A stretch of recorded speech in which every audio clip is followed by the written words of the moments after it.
With extremely limited quantities, only $29.98. With hundreds of MyPillow products, there's something for everyone on your Christmas list. Bathrobes, duvets, quilts, down comforters, and so much more. So go to MyPillow.com or call the number on your screen. Use your promo code to save on all MyPillow products. For example, flannel sheets for as low as $59.98, or our 6-piece towel sets, just $29.98. But that's not all. I'm extending our 60-day money-back guarantee until March 1st of 2025. Plus, all orders over $75 or more ship absolutely free. I'm excited to announce our Christmas extravaganza is finally here. Get this season's flannel sheets for as low as $59.98. They won't last long, so get them while you can. Our famous My Slippers, they haven't been on sale for over a year. Regularly $119.98, now only $59.98. Our 6-piece towel sets are back in stock with extremely limited quantities, only $29.98. With hundreds of MyPillow products, there's something for everyone on your Christmas list. Bathrobes, duvets, quilts, down comforters, and so much more. So go to MyPillow.com or call the number on your screen. Use your promo code to save on all MyPillow products. For example, flannel sheets for as low as $59.98, or our 6-piece towel sets, just $29.98. But that's not all. I'm extending our 60-day money-back guarantee until March 1st of 2025. Plus, all orders over $75 or more ship absolutely free. I'm excited to announce our Christmas extravaganza is finally here. Get this season's flannel sheets for as low as $59.98. They won't last long, so get them while you can. Our famous My Slippers, they haven't been on sale for over a year. Regularly $119.98, now only $59.98. Our 6-piece towel sets are back in stock with extremely limited quantities, only $29.98. With hundreds of MyPillow products, there's something for everyone on your Christmas list. Bathrobes, duvets, quilts, down comforters, and so much more. So go to MyPillow.com or call the number on your screen. Use your promo code to save on all MyPillow products. For example, flannel sheets for as low as $59.98, or our 6-piece towel sets, just $29.98. But that's not all. I'm extending our 60-day money-back guarantee until March 1st of 2025. Plus, all orders over $75 or more ship absolutely free. I'm excited to announce our Christmas extravaganza is finally here. Get this season's flannel sheets for as low as $59.98. They won't last long, so get them while you can. Our famous My Slippers, they haven't been on sale for over a year. Regularly $119.98, now only $59.98. Our 6-piece towel sets are back in stock with extremely limited quantities, only $29.98. With hundreds of MyPillow products, there's something for everyone on your Christmas list. Bathrobes, duvets, quilts, down comforters, and so much more. So go to MyPillow.com or call the number on your screen. Use your promo code to save on all MyPillow products. For example, flannel sheets for as low as $59.98, or our 6-piece towel sets, just $29.98. But that's not all. I'm extending our 60-day money-back guarantee until March 1st of 2025. Plus, all orders over $75 or more ship absolutely free. I'm excited to announce our Christmas extravaganza is finally here. Get this season's flannel sheets for as low as $59.98. They won't last long, so get them while you can. Our famous My Slippers, they haven't been on sale for over a year. Regularly $119.98, now only $59.98. Our 6-piece towel sets are back in stock with extremely limited quantities, only $29.98. With hundreds of MyPillow products, there's something for everyone on your Christmas list. Bathrobes, duvets, quilts, down comforters, and so much more. So go to MyPillow.com or call the number on your screen. Use your promo code to save on all MyPillow products. For example, flannel sheets for as low as $59.98, or our 6-piece towel sets, just $29.98. But that's not all. I'm extending our 60-day money-back guarantee until March 1st of 2025. Plus, all orders over $75 or more ship absolutely free. I'm excited to announce our Christmas extravaganza is finally here. Get this season's flannel sheets for as low as $59.98. They won't last long, so get them while you can. Our famous My Slippers, they haven't been on sale for over a year.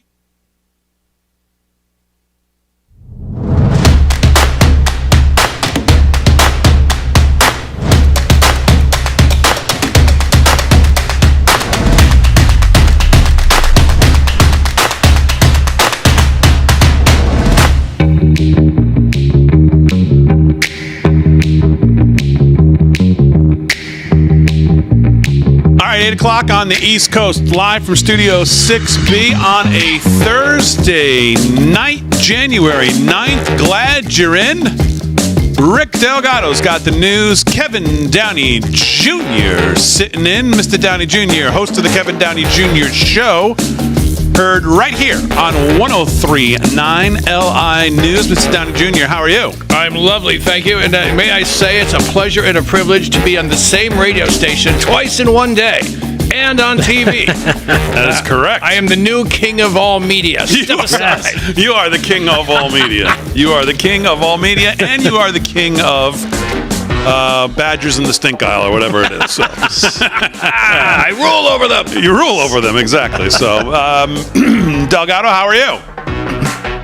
Well, I was having a decent day Until I took a nap. Why?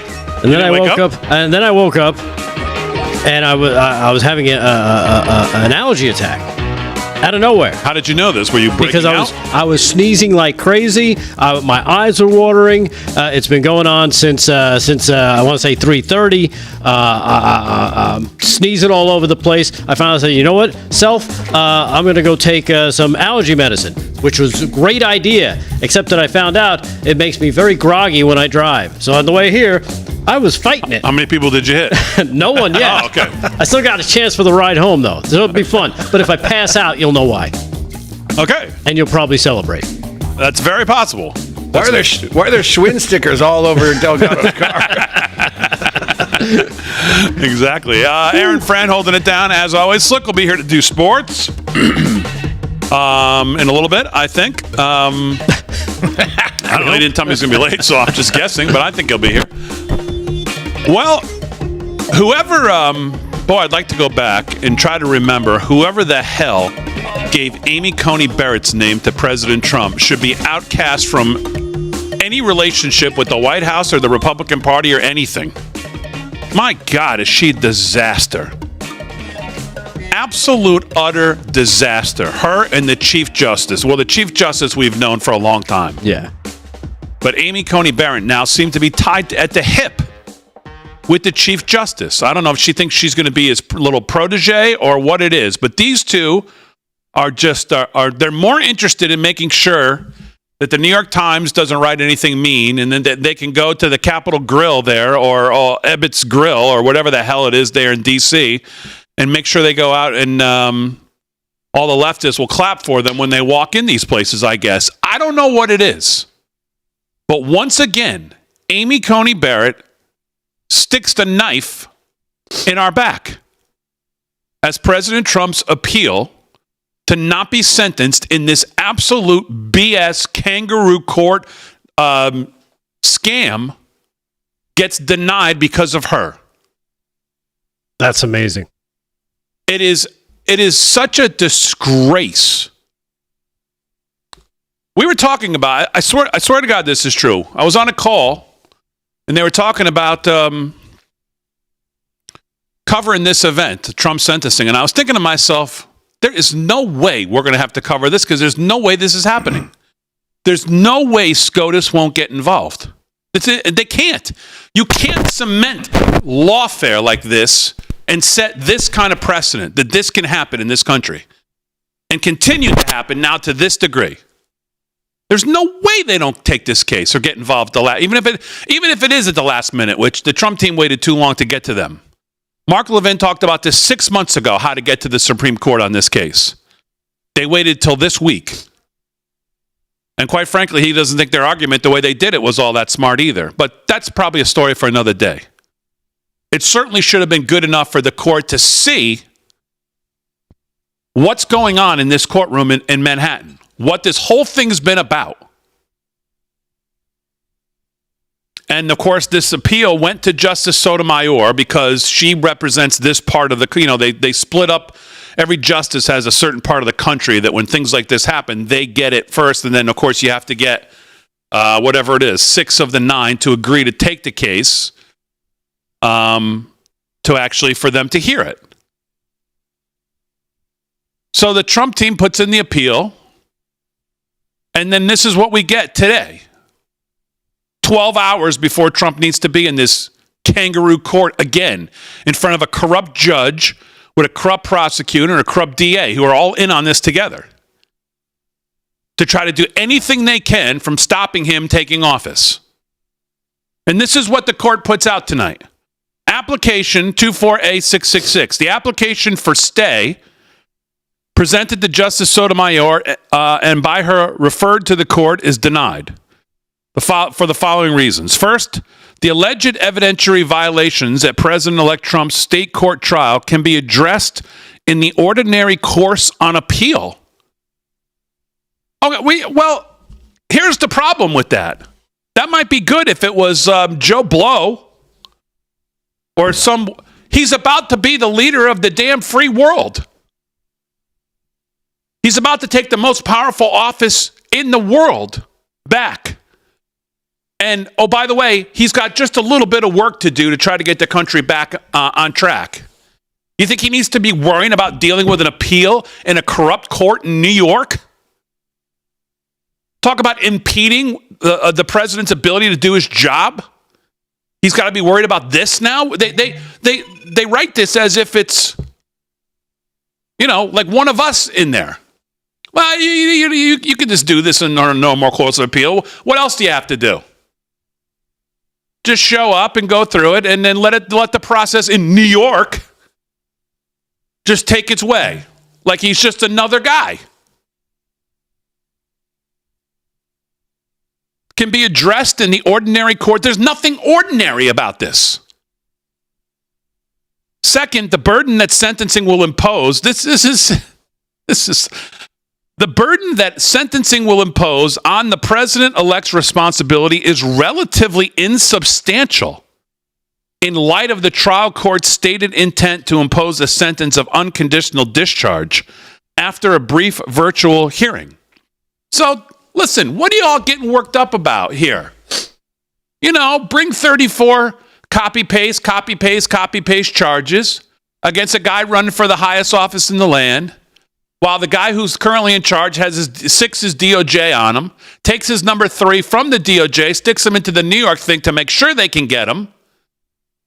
Complete lawfare across the board. And the Supreme Court's answer today is, what are you all getting worked up about? The judge says he's not going to go to prison. Well, come on. It's okay if we rubber stamp this kind of behavior that it's okay. No problem. Why are y'all getting worked up?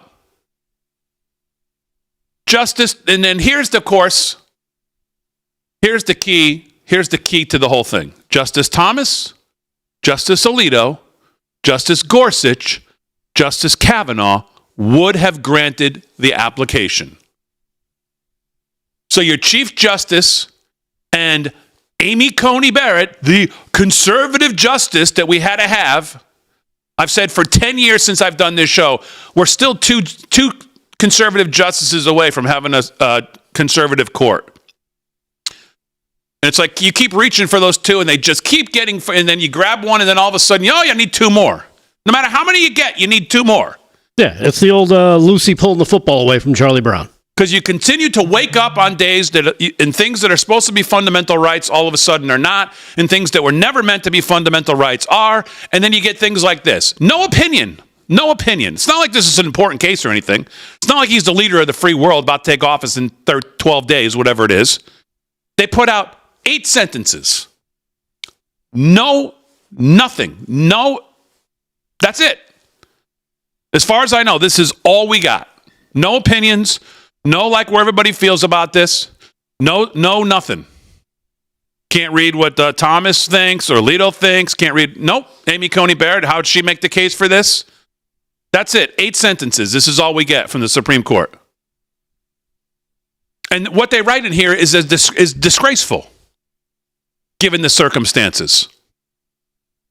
You're not just talking about some regular guy who's about to take some regular job, who's gone through some normal process. Nothing about this has been ordinary. Nothing about this has been normal. And you're rubber stamping it by doing this, saying this is okay.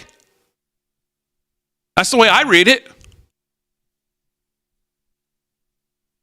I mean, I don't remember who told him Amy Coney Barrett should have been the next one, but man, that is turning out to be one of the bigger mistakes we've ever made.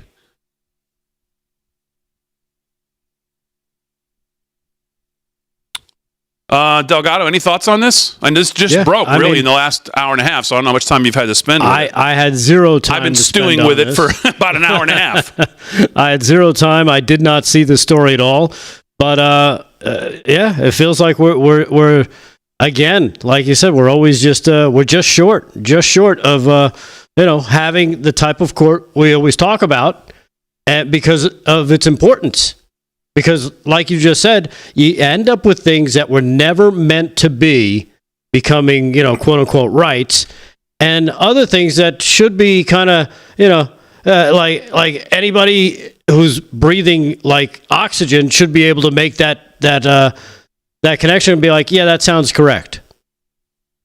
I don't know what her issue is. I don't know if she has been captured by the likes of Chief Justice Roberts.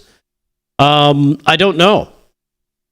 She's more worried about what the New York Times is going to write about her. Maybe. She's worried about walking into Ebbett's Grill and making sure that everybody there likes her. I guess. I don't know. And that she gets a table. Margot Cleveland over at The Federalist, who's done great writing on all this legal stuff, she says, yeah, Trump can challenge in the normal course of appeal, sure, while he's the freaking leader of the new free world. SCOTUS has just cemented lawfare into our future. That's exactly right. John Reeves, terrible decision by SCOTUS this evening, refusing to stay the imposition of conviction pending his immunity appeals. Immunity protects against conviction in the first place.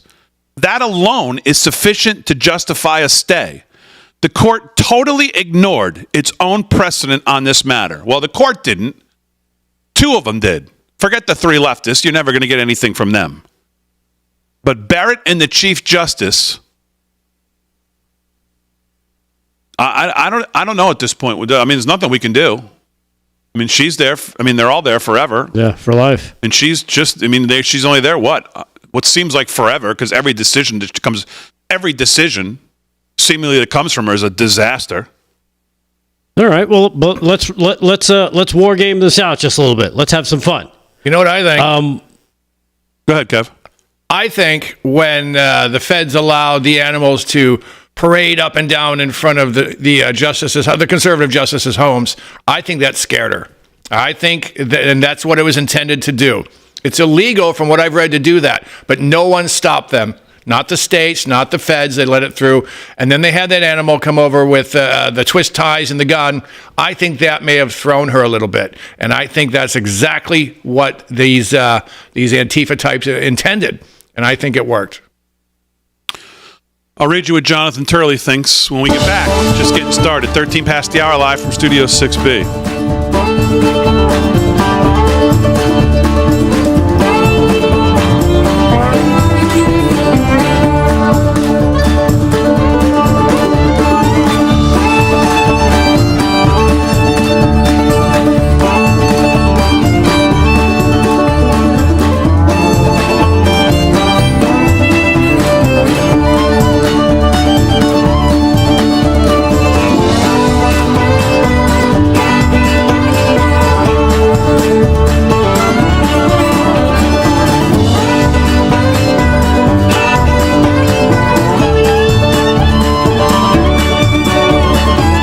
All right, chat. What's going on? How's everybody doing? Chat. We're stuck with her, yeah. Man, she is just awful. My God, awful. The Rumble chat getting better every night. Starting, Damon, the first few minutes, over 1,000 already. Very nice. Yeah. And we have a lot of crossovers from the other chats. What's going on, everybody? Welcome on in, Damon. I'm so glad you're going off because I couldn't wait to hear you after this crap SCOTUS deal. I mean, it's such a joke. Mm-hmm. I would have bet, boy, you talk about being wrong about something. If someone had asked to bet on this, whether they take this, I would have bet everything I had that they would have taken it. There was no way they were going to let this go on. So you'd be celebrating like Farmer Brook today. I would have had that way wrong. I was shocked when I saw it. I couldn't believe it. Yeah, that's a little crazy. She does that every now and then, though. She aligns with a woman who can't define what a woman is. I don't know why the Trump team doesn't rely more on people like Levin. Why didn't he prep this? He's been talking about this for literally 4 to 6 months. You get to SCOTUS in this New York case. Get to SCOTUS. Do not go. He's been talking about it. Him and that, what's his name, has been talking about it. They've talked about how to do it. And they do it this week. And obviously, when they filed it, Levin said, I really don't like the argument they're making, the way they're making it. They should have made the argument that the whole thing should have been thrown out on because of the federal constitution, the supremacy clause. And that's not the argument they made. And what he said tonight, when he heard this, said that they played right into Merchan's argument, that the argument they needed. I agree with you, Big D, most of the time, but I don't think you understand that Trump has a plan, and this may be part of it. Well, that was going to be part of my. Well, I wasn't gonna say he had a plan, but so remember when I said I want to war game this out? We'll save it for the air if you want.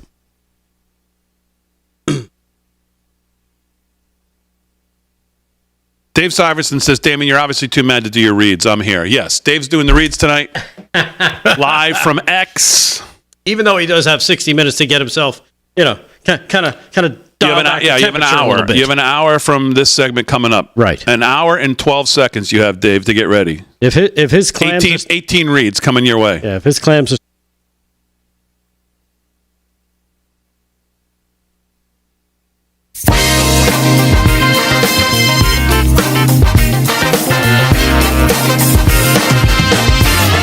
17 past the hour, live from Studio 6B on a Thursday night, January 9th, Real America's Voice.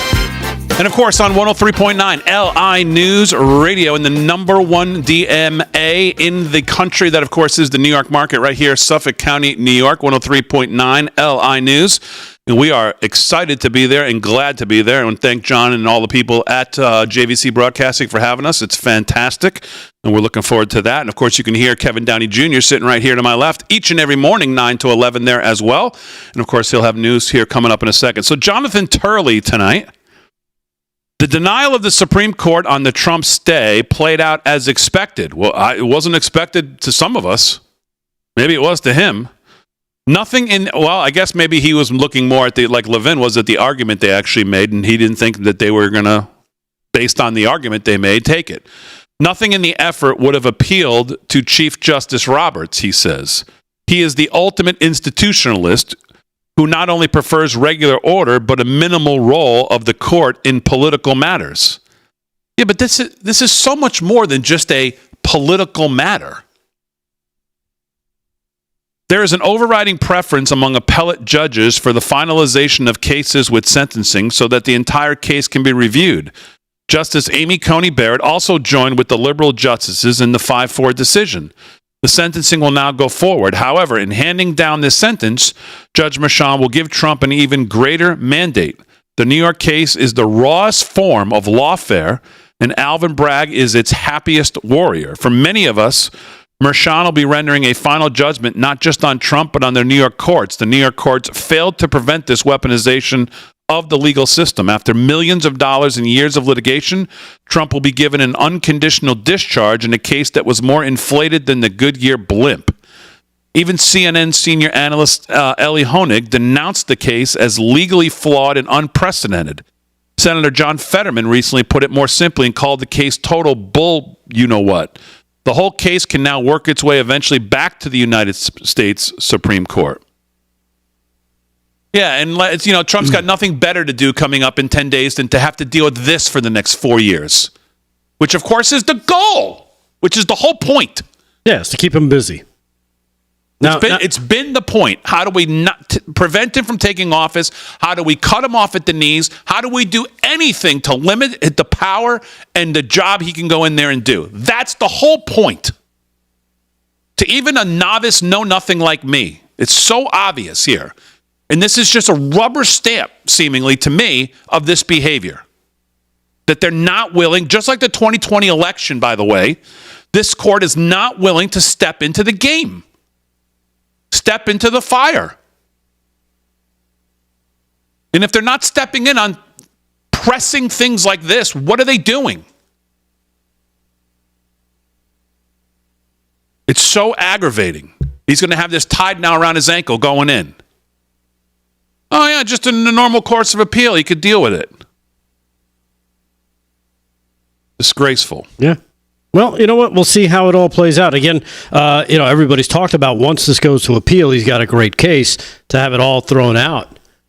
So let's hope they get to that sooner rather than later. In New York. Well, yeah. Great case. In New York. Okay. We'll see. 20 past the hour, live from Studio 6B. Let's do some more news. We'll get off of this. We'll see what happens over the next hour and a half. I'm sure there'll be more people weighing in on this decision. But while we're waiting for Slick, let's jump ahead and do some news. News is brought to you by Freedom Force Nutrition. Available live from studio6b.com on the homepage. Rick Delgado's got the news. What's going on, Delgado? All right. Well, I was going to say we could kind of war game this out real quick just to finish off your diatribe there. What if by establishing this precedent, now it makes it easier for, other former presidents? Well, now they're a former president. Now they don't have that presidential immunity because they're no longer in office, making it easier to kind of take them on and get them into court for things that they may have done. Oh, yeah. What AG is going to do that? I'm hoping a Pam Bondi might. I think that's why she was nominated, to be able to go after these tough cases that nobody wants to touch. But we'll see. I don't know. Like I said, I just wonder if they just set a precedent that, is going to come back and bite them right in the old caboose, as they say. You never know. Like I said, I don't agree with Coney Barrett, but if this is the road he's got to go down it, win it, and don't let anybody else get to go the shortcut of having Supreme Courts going, well, we're going to step in for you. We didn't step in for an actual, president-elect going to be acting president. We're going to step in for a former president or a former Secretary of State, or maybe a former vice president, or maybe a former NIH, doctor, or, something like that. Maybe it makes it possible that the Supreme Court will not get involved in some of these cases that we all hope to be seeing starting later on this year. So, that said, I don't know if you were paying attention today. Did you go check your mailbox at all, Damon? No. I'm trying to get a hold of. I want to see if Josh Hammer from Newsweek can join us to talk about this. All right. Did I check my mailbox? No. Yeah, you didn't check your mailbox? Was I supposed to get something from you? Well, if you were expecting mail, forget it. The mail was not delivered today. Why? Because there's a dead president. And when presidents go dead, the mail stops getting delivered. I watched some of the service this morning. It was actually there's actually some really nice parts to it, honestly. Yeah, and some very what was I going to say? Uncomfortable moments. Yes. Between the current president and his sidekick there, Vice President Kamala Harris. Here they are, cut number 8, as they get ready to, the Bidens come over to sit, and of course, they end up sitting right next to the Harrises. Check out the expression, or lack of expression, on both their faces as they're taking their seats. Cut number 8. Started the year as the would-be Democratic presidential nominee. Oh, Kamala's got a scowl. We all know what happened after that. Jill turning her head to the side. Particularly warm greeting between the. He's like, I got to sit next to this and this. Couple, but again, we are at a funeral, so one has to take that into account when trying to read the body language. He's looking for an opportunity to take a nap. About right. So you got that, and then of course from our own Real America's Voice this morning with Dr. Gina, they were talking a little bit about the people at the funeral, and of course did you catch the back and forth between Trump and Obama? This is cut number 9. I mean, how could you miss that? That is right. It's you run the gamut from people saying that he was threatening them to all the way through to they have a dinner date like next week. Right. He was asking where Michelle was. He could have been asking that. Michelle was in Hawaii. Oh, of course. Yeah, she was staying in Hawaii. Cut number 9 here. Check this out. 5, that of course Hillary Clinton, President and Mrs. Bush. Next to them on Laura Bush's left is Barack Obama, who is chatting it up. I'm not going to tame it down at all. Chatting it up with President-elect Donald Trump. Look at the scowl. on him. Sitting there in the row of presidents. This, of course, a historic moment. President Trump accompanied, of course, by his wife, First Lady Melania Trump. And I don't know about you guys, but I didn't expect to see, we've been watching this through the break, President Obama and President Trump. I can't even tell you what I would give to know what they are talking about. How blessed is that next person who has the interview with President Trump and can ask him what the heck he was talking about so happily, so joyfully, so intently with former President Barack Obama. Yeah, maybe he was talking about, all the stuff that I have on you. It's going to be amazing. It's going to be so much A lot fun. of people think that. Hey, you want to see some more pictures of Hunter? These are great. You can show them to Joe. I figured he probably said, "Do you believe she went with the I worked at McDonald's thing?" I thought maybe it was something like that, but I think he was probably taking some stabs at Harris. Yeah, definitely. the New York Post had a lip reader who went after it right away and said, God. She came up with, he said something about, let's find a quiet room to talk later. I don't know. Maybe an 8x8 cell for you. By the way, I don't think whoever interviews Trump next, I don't think Trump will say anything. No. I think he's going to say, well, I'll keep that between us. Yep. He does do that. He says that. Tell Michelle to have a good prostate exam. I think if you talk to Trump for more than 10 seconds, it's impossible not to laugh. Kevin's setting things straight.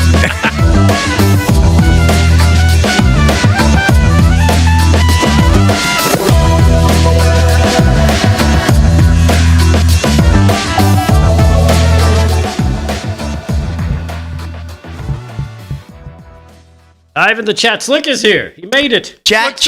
Yep, I had a meeting tonight. We had the State of the Chamber address. We ran a little bit late because. Ooh, did you do the address? I did. I go on too much with people. Give us your address voice. Did you when do you it? get up in front of the? Do you say? Hey, Did you do good the evening, address? everybody? Did you do the address I bring a in lot the of state of energy. undress? No, come on. Let's be serious here. We're talking Chamber of Commerce community situation here, and I address the community. I tell them what's going on. Yes. We're getting $12 million. Do you have a broadcaster's voice like KDJ does? Do you put your hand over your ear? Now for the address. No, I give they enjoy it. They love my energy. That's what they say. So at least I got something going for me. But no, it was very good. Who just wrote Garth Brooks is a damn disgrace? You're damn right. Chris Allen on YouTube. Good observation. My Who song, the hell would pick that song? Oh, imagine With all John due Lennon. respect to John Lennon. Chris Allen. Yeah. On YouTube, yeah. Isn't that the name of his alter ego? What? Don't you remember Garth did an alter ego album? That was Chris Gaines. Oh, Chris Gaines. That's what it was. Look at. So you didn't like the song choice? Imagine. You didn't like it? Imagine there's no heaven while you're in the cathedral. Oh, that's a good point. It's easy if you try. It's a total socialist song. Well, remember Lennon read a book. What did Lennon read a book on Marx? That was this famous song, right? American Pie. John Lennon.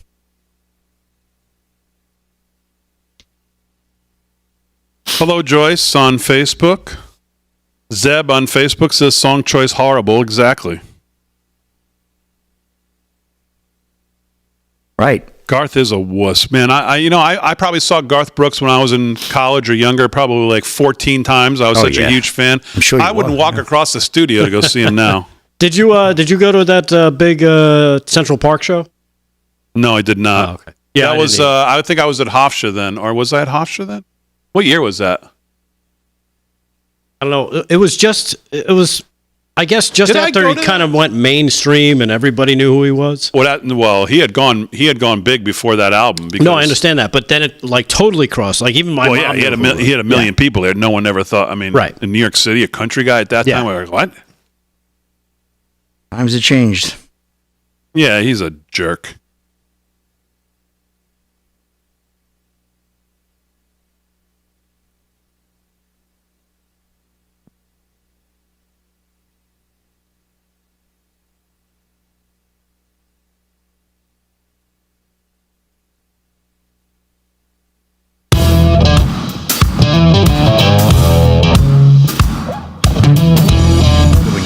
All right, 30 minutes past the hour, live from Studio 6B on a Thursday night. Glad you're in Real America's Voice, 103.9 LI News Radio, Long Island. Glad you're in. Slick Rick's here. It's going to do some sports. Slickster, how are you? I'm doing good, Big D. Welcome on in. How was your meeting? Very good. Great meeting. It was our address, the chamber state of the chamber address, and it took us a little bit longer. I apologize for running late, but it was important that I get the message out to the membership. Slick has been the Chamber of Commerce president in Holbrook, New York for how long now? 25 years. I was telling him today, I was 35 when I was inaugurated as president. I'm now 60. That's a long time. Wow. That's why Slick is a rock star pretty much anywhere he goes in Suffolk County, New York, because he has been the chamber president, and he's been a public figure here, and, well, he dresses the way he dresses, so can't miss him. He's like the Putin of Suffolk County. I don't know about that. What? He kept getting reelected by like 95 to nothing. No. Hey, I got the same vice president for 25 years. Reelected. Reelected. Or reassigned. It's like you're not strong-arming anyone, are you? Absolutely not. I got the same vice president in 25 years. Not bad. Oh, so the two of you are in on it. Exactly. Okay. It sounds like a double team. It's totalitarianism. Where's Doug Smith on this? Can he weigh in? What is he? Doug. When Doug was a kid picking up garbage, he was like 8 years old when we were president. Okay. Now he's the big assemblyman. Now, are there term limits for your Well, clearly not. Well, no, we redid the bylaws after my second year. There you go. So this is like a. Hey, it was unanimous. hey, send me to a third world country. I'll Who was it unanimous? Who voted? You? Yeah. No, we have a nine person. I make all the rules. I'm the only one that votes on it. You know what's scary? 90% of that board is still together 25 years later. So they're all in on it now. Well, yeah. So you're all in on it. We're like the Supreme Court, you know. Well, I'm sure. Justice for all. I'm sure if you weren't doing a great job, you'd be hearing from somebody. So. Oh, yeah, I would have been taken. All right, we'll do some sports with Slick here in a second. But let's get back to the news with Rick Delgado. Then we'll do some news with Kevin Downey Jr. here in a second. Delgado, what's going on? Holy moly. That's an incredible, enlightening piece of information we just learned about Slick. Yeah. Anyhow, getting back to some other news. As you can tell, the wildfire seems to be still the big story of the day. 8 wildfires now, according to this from Breitbart. They're counting them up. 8 wildfires rage across the city of Los Angeles. Still only saying 5 dead, so that's good news. That number has not gone up. Hopefully it stays that way. 0% still contained. 0% contained. Not 20, not 10, not 50. We're getting this under control. 0% containment. Thousands upon thousands of structures destroyed. No water and fire hydrants, despite everybody on the left claiming, no, there's water in the fire hydrants. They just didn't, figure out how to turn it on. I don't know. But here we have a few different things. This one I saw this morning was great because it's talking right about the what the fire fighters are saying on the ground when it comes to water and fire hydrants. This is cut number 4. You can see it and hear it for yourself as the news anchor tries to fact check they had a guest call in a what do you call it? Real estate developer. Yeah. And Caruso, right? Yeah, he tried to fact check him, and then the news anchor gets fact checked. I think Caruso was the guy who ran against Karen Bass, isn't it? It could be. I'm not sure. Yeah, I think Caruso is the guy who ran against Karen Bass, and they elected Karen Bass. Yeah. But here it is, just cut number 4. Check this out, because the news anchor then gets fact-checked. Former LA mayoral candidate and real estate developer Rick Caruso criticizing the city's response to the windstorm and fires. He says officials should have been more prepared. The real issue to me is twofold. We've had decades to go remove the brush in these hills that spreads so quickly.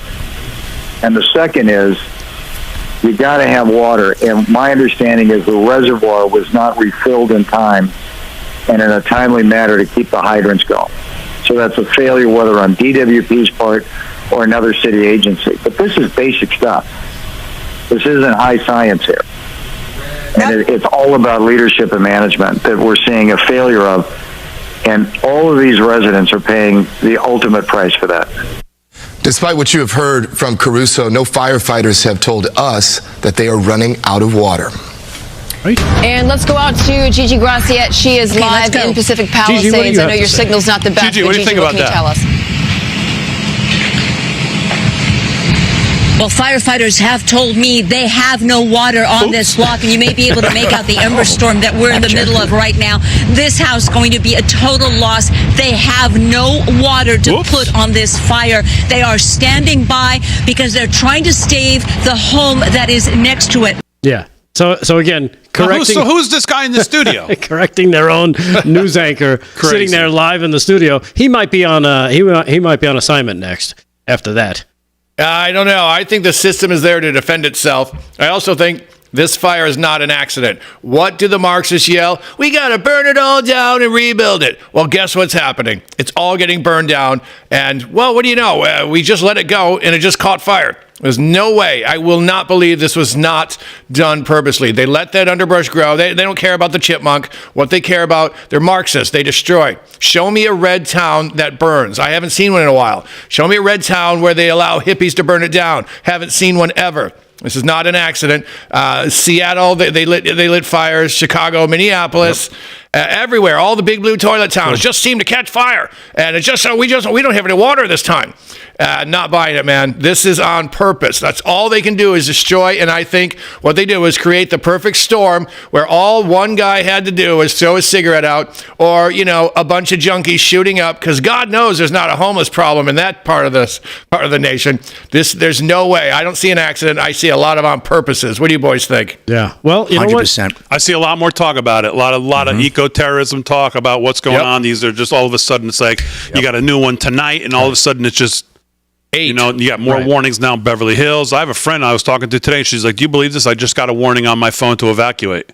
I found a what do you call it? Satellite image from space where they sped it up, and it's three fires start simultaneously in California, miles and miles apart from each other. It's not even funny. Do you have the clip of the governor? Yes. I was going to get to that next. You want to do that? If that's not like a, I mean, you can never say anything's a final nail in the old coffin for anyone in a leftist in California. But man, oh man, I mean, this is something else. This is cut number 7. This is a woman chasing down Governor Gavin Newsom about what he is doing to help tackle this fire and help the fire victims. And this woman just chases him down because she sees him. He's out there for a photo op. But she sees him and she wants some answers. It's cut number 7. Check this out. Listen Governor, to him. You got a second? In this clip. Governor, I live here, Governor. That was my daughter's school, Governor. Please tell me what you're going to do. I'm not going to hurt him, I promise. I'm literally talking to the president right now to specifically answer the question of what we can do for you and your daughter. Can I hear it? Can I hear your call? Because I don't believe it. I'm sorry. There's literally lie number 1. I've tried 5 times. That's why I'm walking around. Why is the president not taking your call? Because it's not going through. So Why? I have to get cell service. So let's get it. Let's get it. I want to be here when you call the president. I appreciate it. I'm doing that right now. And it's to immediately get reimbursements, individual assistance, and to help you. I'm devastated for you. I'm so sorry, especially for your daughter. I have 4 kids. Losing Everyone who went to school there, they lost their homes. They lost 2 homes because they were living in one and building another. Governor, please tell me, what are you going to do with the president right now? We're getting the resources to help rebuild. Why was there no water in the hydrants, Governor? That's all literally. Is it going to be different next time? It has to be. Has to be. Of course. What are you going to do? I'm doing to fill the hydrants. I would fill them up personally. You know that. I literally have. I would fill up the hydrants myself. I would. I understand. But would you do that? I would do whatever I can. But you're not. I see do you know there's water dripping over there, Governor? There's water coming out there. You can use it. I appreciate it. I'm going to make the call to address everything I can right now, incling making sure people are safe. I'd like to make sure you do. Can I have an opportunity to at least tell people you're doing what you're saying you're doing? Could somebody have a contact? Can I have your contact information? Right there. Yeah. You're right there. You there. have it. Yeah. And, yeah, good luck. Good luck is right. Good luck seeing that on mainstream media news as well. I mean, I'd love to know what time that was because President Biden most of the day was in the cathedral at Yeah. I'm calling the president. Really? I'm on the phone with him right now, he said. Yep. And then she said, "Can I hear it?" He's like, well. Yeah. Highly doubtful. Yeah, I can't get him on the phone. David, you may have the best Gordon Lightfoot impression, but I think I could do a pretty serious Gavin Newsom reptile talk if I put my mind to it. Reptile talk. I mean, I don't know. If you know what? And I love that clip. And see if you understand where I'm going here, because it's clips like that and stuff like that you won't see on mainstream news. NBC won't play it. MSNBC. But we're lucky the Sky News reporter was there and was talking with that woman when they spotted the governor. Mm-hmm. Or else that interaction would have never been seen, never been heard. They've been great, Sky News. And you know, it lends more credence to Elon Musk's declaration that we are the news now, because you can get that clip anywhere now. Mm-hmm. They can't hide stuff anymore from us. And I love the fact that they can't even go to their cars without being accosted. I love it. I love it. Because you know what? You're the dirtbag who's in charge. What are you doing, dirtbag? She even says, and I don't believe you. I know, but you know what's amazing is, like, if he ran again, he'd win. He might win. He'll win. Like, that clip's not enough for people. Do people have a line? Like, is there a line of, okay, this is enough for people in California with their government? Not Marxists. And their mayors and their governors and the people who run them, and the iron-fisted, one-party, top-down, iron-fisted rule that's been there, and the results that it has given you? What is the line? Is the taxes not high enough yet? Is the devastation not enough? Is the regulations not enough? Is the government in every aspect of everything you want to do in your life not enough? You want them to tell you what you can drive, what you can wear, what you can use, what kind of oven you can have, what kind of roof you can have, how far you can drive, what you can do. I mean, where is the line for these people to say enough is enough? I don't see anyone there ever reaching it. Yeah, not in California, because they've gone as far as, well, the water problem, of course. You can't water your lawn. Nope. You can't use water for more than 30 minutes. When it comes to air conditioning, well, you're also limited on that as well. I mean, they are really going down the road of total destruction and ruin, and it's by their own decisions. And I think first of all, Big D, they have no line. Look at Maui, or is it Lahaina? What was the name of that neighborhood? Lahaina, yeah. Burnt down, and they think that they got maybe $750 per family. You can steal more than that per day in California and not go to jail. All right, and who did Hawaii vote for in the last election? They voted for Kamala. The reason I think it is, they're told that they're good people if they line up under this ridiculous myth of climate change. It's all about control. I've been saying that for a long time. It's all about control, and they just need to be better than those racist Republicans. They're not going to draw a line.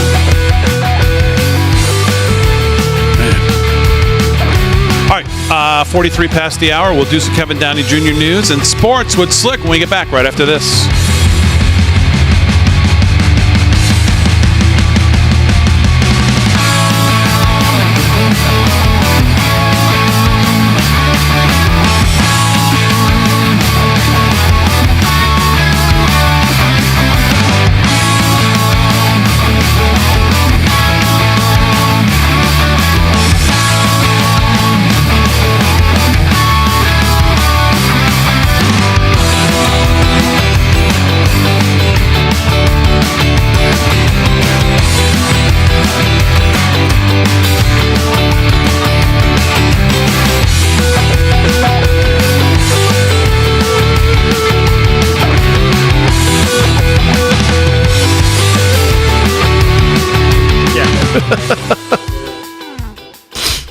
I mean, I understand when people say all these people in California put in because they're installed, election fraud, all this, but it's not like they're winning by 1 or 2 or 3 points. They're killing it. He's winning by 50, 60 points. I mean, that's not... I mean, it's not like it's a tight race and you're like, oh, election fraud is what put him in. Right. Wins by 50. I mean... Unless the fraud is that bad. Fraud. Oh, boy. Remember, though, this is the state that let an illegal immigrant go for killing Kate Steinle. Yeah. He just picked up a T-shirt. There happened to be a gun under it with the safety off, and I just picked it up, boom, and it went off right at her. Ugh. Well, yeah, we gotta let him go. We're not racist. The whole thing. Look what's going on in England. Just they're being subjugated through sexual assault And if they say anything, they're racist.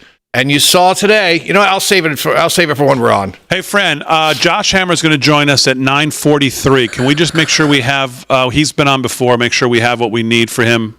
I need you to send it to me. I don't have anything saved. It's not saved? No, it doesn't save unless it's an old. Ooh. Yeah. That's what's his name? We're bringing him on for the last segment then. Yeah. Is that Capoletti? At 47. Capoletti was. So I'll call him at 44. That was Brian. I told him you call him in the break. Let me see if I still have it from the first time. Joe Capoletti. Oh, yes, I do. Joe Capoletti. Okay. Running back for Penn State. How do I send this to you? Joe Capoletti. Wow. Okay. No, I'm just saying it was funny. Capoletti was. Kill all my. Well, they're running the ball down Notre Dame's throat.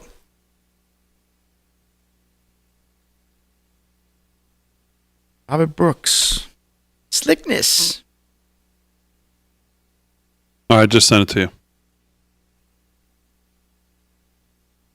Mr. Delgado, I'm sending you a very funny video on Facebook. No, it's the same funeral thing we just saw, but someone doctored it up a little bit. Oh, I can't even imagine the memes that went on. Is there any Michelle memes that went on today? I'm sure there were. All right, Slickster, are you ready? Yeah. All right, we'll do sports, and then KDJ, I'll come to you. Sure. I just send that to email. No, Facebook. Snail mail. No. Drag Blacker says Slick. Hey, Aaron, when Slick starts, I'm going to get up. So just be aware. Yeah, make me a coffee when you do that, will you?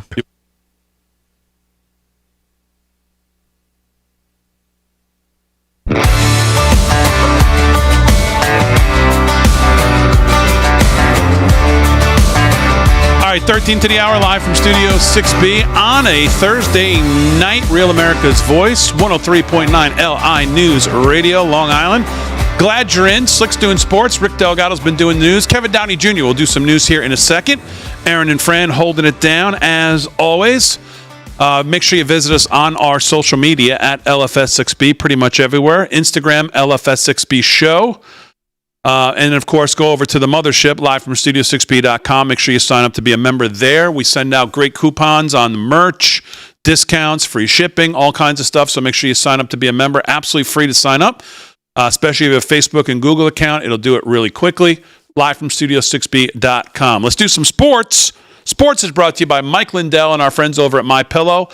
LFS6B is the promo code to use at checkout. It'll give you a great savings at MyPillow. Slickster, what's going on? Big night in college football. Big D. We are Capital One Orange Bowl. We got the semifinal playoff game. Notre Dame, Penn State right now. Penn State got an early 3-0 lead. It was one. We don't score in the first quarter, but Penn State jumped to a 3-0 lead in the second quarter. And now it looks like they're running the ball right down Notre Dame's throat. Katron Allen there for Penn State with 61 yards already, and they are on the move inside Notre Dame's 20. We'll keep you tracking on that. Then this is the semifinal game. We have another semifinal game coming up tomorrow night, and that will be Ohio State and Texas, and that promises to be another fantastic game. We'll be on tomorrow night. We'll call that game as well, but super stuff. Let's see, Ohio State, Texas. OSU is a 6-point favorite tomorrow night, and that game will be at 7:30 p.m. That'll be the Cotton Bowl Classic down in old Texas. So 3-0, Penn State up there in that game.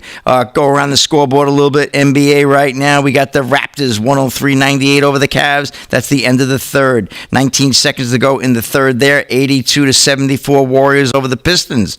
Timberwolves right now, 72-60 over the Magic. Go to the ice, NHL action right now. Devils and Rangers in the Garden. Maga Square Garden, Rick. Tied at 2, end of 2. All about the twos. Sabres blank in the center of this, 4-0, end of 2 there. Also at the end of the second, Lightning over the Bruins, 2-0 down in Tampa. Stars right now beating the Flyers, 3-0 in Philly, also end of 2. Everything seems to be end of 2 right on par with these guys. Penguins, 5-3 over the Oilers. We got the Blue Jackets, sound like the Blues right there. 5-1 over the Kraken. Again, end of 2. And Hurricanes 4-3 over the Maple Leafs. Blues leading the Ducks 4-1. Minute to go there in the first. Wow, big scoring bomb there for the Blues. And Avalanche 2-1 over the Wild. That's also end of 1. The Islanders at 15-18. They got a 10 p.m. puck drop out in Vegas, taking on the Golden Knights. Hope the Islanders weren't partying too much last night and they come to play, because, man, that team sure could use some wins, get in the winning ways. And, we got that story now. The fires continue to affect now,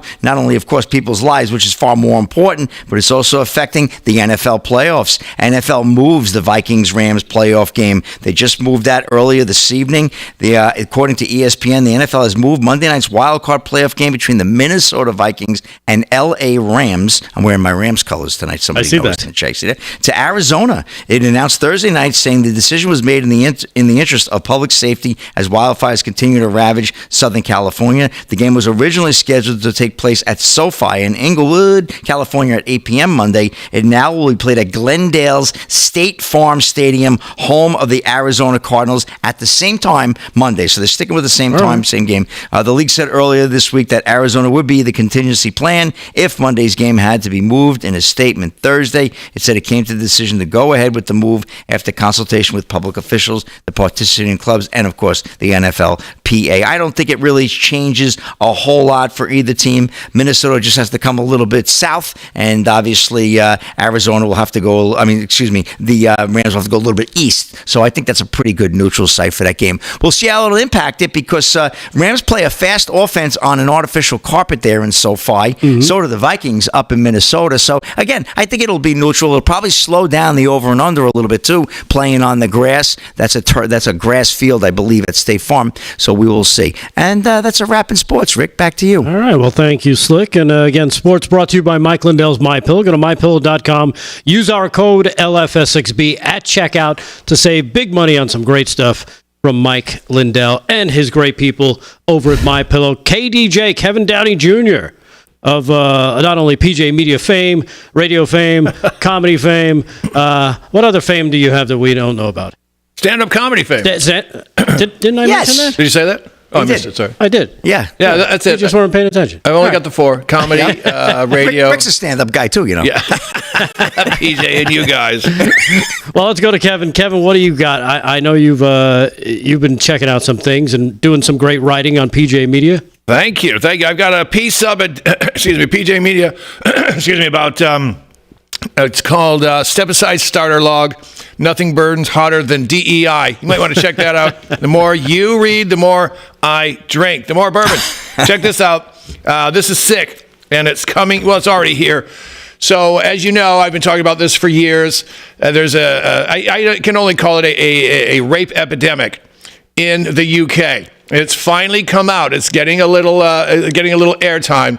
And for about 18 years now, tens, if not hundreds of thousands of British women, typically white, occasionally Indian and black, but mostly white, been raped by Asian grooming gangs. That's a nice way of saying Pakistani Muslim gang rapists. 85% of them anyway. Well, it's come out now, and they said, wow, we can't believe no one looked into this because they're afraid to be called a racist. That's exactly what happened. So their English Parliament, they had a vote that said, should we look into this? And the vote, 111 said, yes, we should. 364 Marxist swine wigglers said, nah, we're good. You lose, girls. You lose, ladies. We're not going to look into it. And you may think, that's disgusting, but it could never happen here. And then what happens? 159 Democrat animals vote to not throw illegal immigrants who sexually assault women and children out of the country. So don't say it's not going to happen here. It's already happening here, folks. It's already happening. Trump winning Election Day, that wasn't the end of the fight. That was the beginning of the fight. Everything you see happening in England is already happening here. And putting people in prison in England for saying, hey, what's with all these Pakistani Muslim rapists? And they're going to jail. And what happens here? Well, they're putting people in jail here, too, over memes. People have been arrested over memes, joke memes. It's what everything happening there happens 4 to 5 years before it gets here. But it's already here, and it's sick. It's sick. And who's behind it? Well, if it's happening in the UK, and it's happening in Germany, which it is, it's happening here. If it's happening around the globe, well, by golly, it's the globalists doing it, folks. That's who's doing it. anytime you see something this sick and you go, wow, why is it happening around the world? It's the globalists. It's the New World Order. And this whole, we can't speak out. We can't say anything that will be construed as racist. It's not racist to say, I don't want my daughter raped. It's not. It's okay to say that. Now, what's going on in California, once again, two modes of control. Number one, climate change. Number two, if you disagree with anything they say, well, you're a racist. What they're doing is they're socially conditioning people to walk in silently to their own extinction. Don't fall for it. Don't be afraid to stand up for your kids and your mothers and your sisters and your wives and whatnot, because it's all coming here.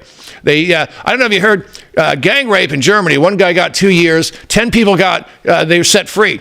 And a young girl found the phone number of one, or found him on some app. I think it was WhatsApp, and called him a dirty pig. Well, she got a weekend in jail for hate speech. Yeah. But the guy who raped the 15-year-old, one of the 11, he didn't do a minute in jail. It's coming here. Don't think we're immune. We're not. It's already begun, and I just want to sound the alarm every chance I get. Because this doesn't seem like clams. This makes me sick. Yeah. 360-some said, no, we're not going to investigate. Well, like you said earlier, it's that silent conditioning, right? Yep. Yes. Yeah. It kind of break them down, and no, you're going to accept this, and it's almost going to seem like it's your idea to accept it. Yeah. There was a woman who allowed her daughter to transition, 15, give her some testosterone and whatnot, and they said, why did you do that? And her answer was, I was afraid they would call me transphobic. Yeah, transphobe. And that's why she allowed them to cut up her daughter. Crazy. Weak people. All right, quick hour one, hour two. With more Kevin Downey Jr. news, we'll start it off with that. More sports news with Delgado. Aaron Fran holding it down. We're back right after this.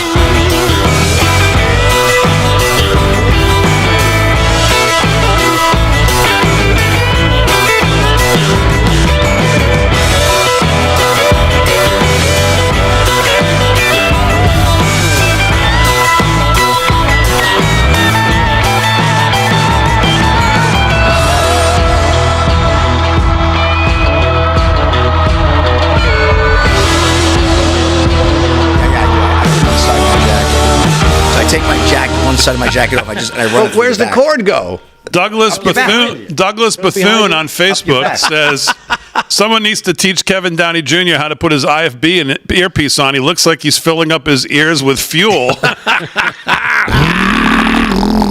That's great. That's a good one right there. That's the line of the night. That's a good one right there. All right. Is that better? Is it hidden now? No, we got to work on you, but we'll do it for the next show. Yeah, you look like you're filled up now. You look like you're on the phone or something, yeah. Long distance call. By the way, I got a lot of emails last night about you on your phone. Don't they understand what I'm doing? Nope. That's why I'm telling you. Nope. I am not on no matter how many times we say it. I engage in the chat more than these guys because they're busier and they're smarter than me. I do the sports. I have fun. I am a wise guy. I do listen with both ears here. But I obviously keep in with the chat. I engage with the audience. That's what he's doing. That's what I do on his phone. He's not. They must think like what I mean. Off into. What I'm playing like keeping his focus. Candy. Someone tell Slipper he needs to keep his focus. Keep my focus. Yeah. Stop playing. Candy that, Aaron? Crush, is that better? Please. Thank you. Hey, at least they're watching us. That's good. No more 3-card Monty on the. 3-card Monty. I got hurt so bad when I was a kid playing 3-card Monty in the city. I got crushed. Oh, man. Figures. 3-card Monty. I got Candy Crush. No, but I mean, yes, I'm engaging. Plus, I'm checking on sports and checking on scores and keeping the audience up to date. I like it when they complain you're not in the chat when you're actively presenting on television. Yes, I've gotten that too. Because Slick doesn't go into Getter anymore. What are you talking about? I'm doing a show here, or how come you don't answer me? I'm like, we're doing a show too. I can't win, Big D. Solitaire Slick, that's your new name. Solitaire Slick, I like that one. That's a good one right there. Calling a spade a spade. Exactly. Right there, come out. Exactly. Or a queen. Well, speak for yourself there. Come on. Joe Basili says, I ordered your QR t-shirt. code for Trump, paid for shipping, and never received it. What's up with that? Well, that's a good question. What is up with that? I hear that a lot. You never hear that. No, never. Absolutely not. I put an email complaint in. My tickets. We'll check it after the show. We'll check the name. I highly doubt that there's an order that hasn't gone out unless there's something screwed up.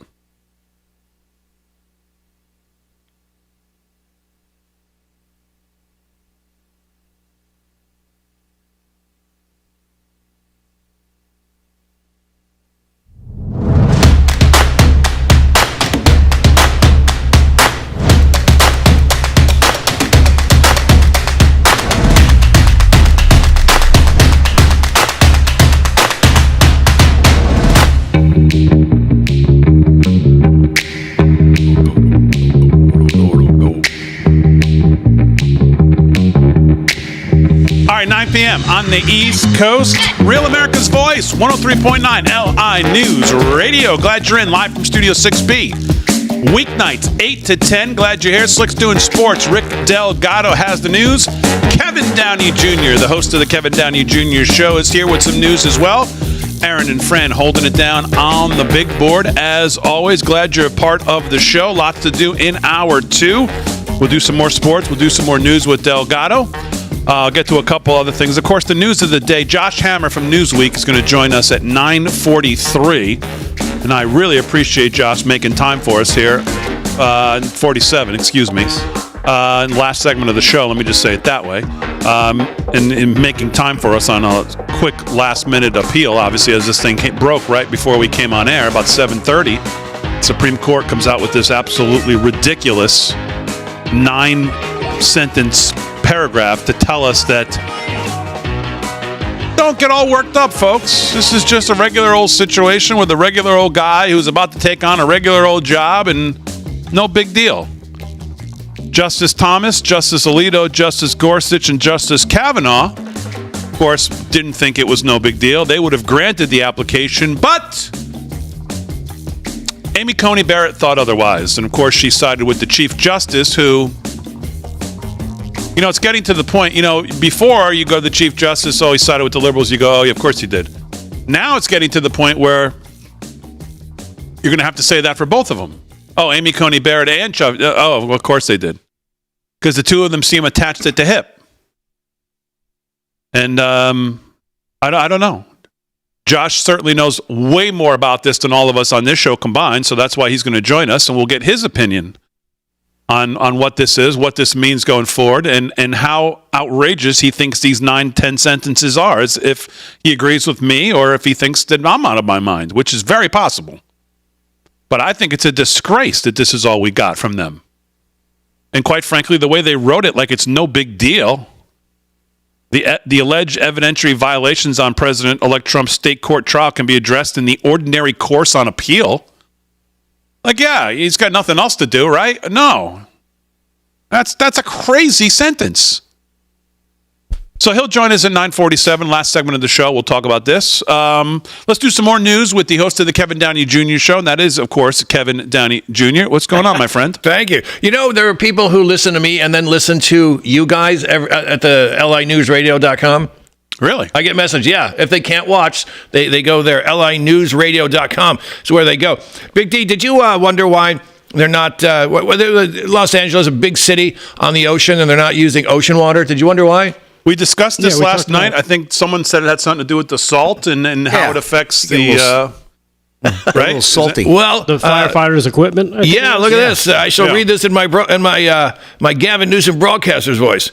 Well, salt water can be effective when putting out a fire. I'm not going to do that. What they're saying is, if you use it routinely, it will ruin the hoses. But no one needs to use it routinely. They're out of water, and this is 0% contained. Why not use it now? Well, I'll tell you why. And, of course, it comes down to the ultimate means of control, and that would be the climate. The climate. You can't grow stuff if you use too much of it. We don't want to use too much. We just want to put it out. Well, it's going to be bad for the chipmunks. It's very bad for the chipmunks, it turns out. So I'm not kidding when I say... they're not using the ocean water because it's bad for the environment. You're not going to be able to grow things. But you know what? They're not going to grow anything there for years.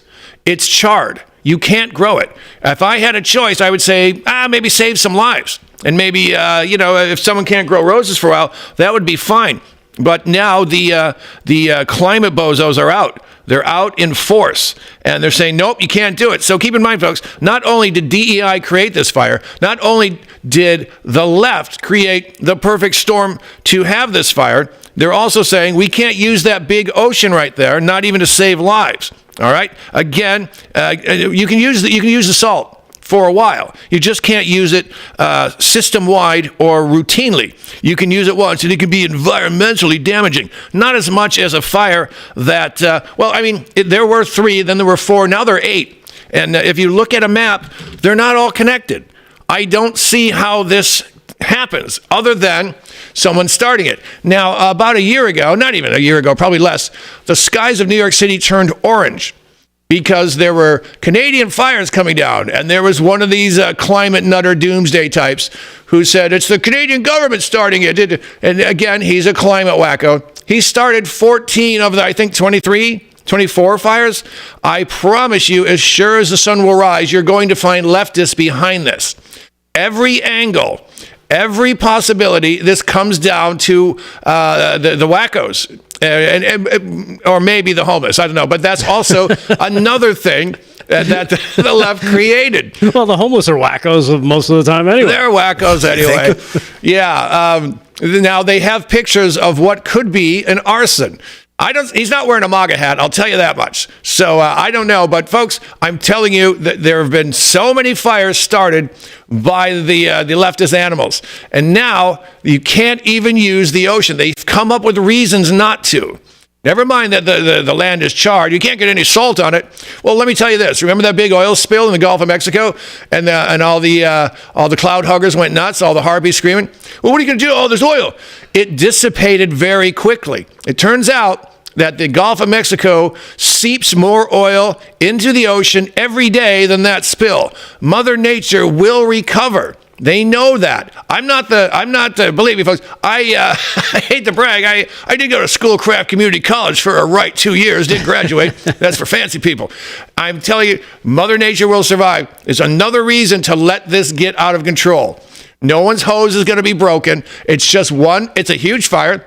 Use it just for this. No, they're stopping everyone. Everyone who wants to put it out, they can't do it. Because everywhere they go, there's the climate nutter going, well, you're going to get salt in the dirt. That's going to be bad for the chipmunks. Not to mention, they're supposed to have water flowing down. But that would displace some smelts. Smelts are delicious. It's a big thing in Michigan. Man, do I love a good smelt. But nope, we can't make the smelts homeless. We can make people homeless, and then we can burn down houses. And let me tell you this. Adam Carolla is saying this is the end.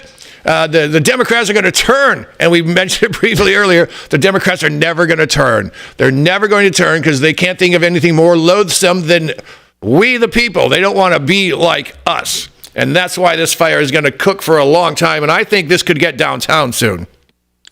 Well, I told you I was on the phone with a friend of mine who lives close to downtown, and she said she got an alert on her phone just when I was talking to her. She's like, do you believe this? We just got an evacuation notice.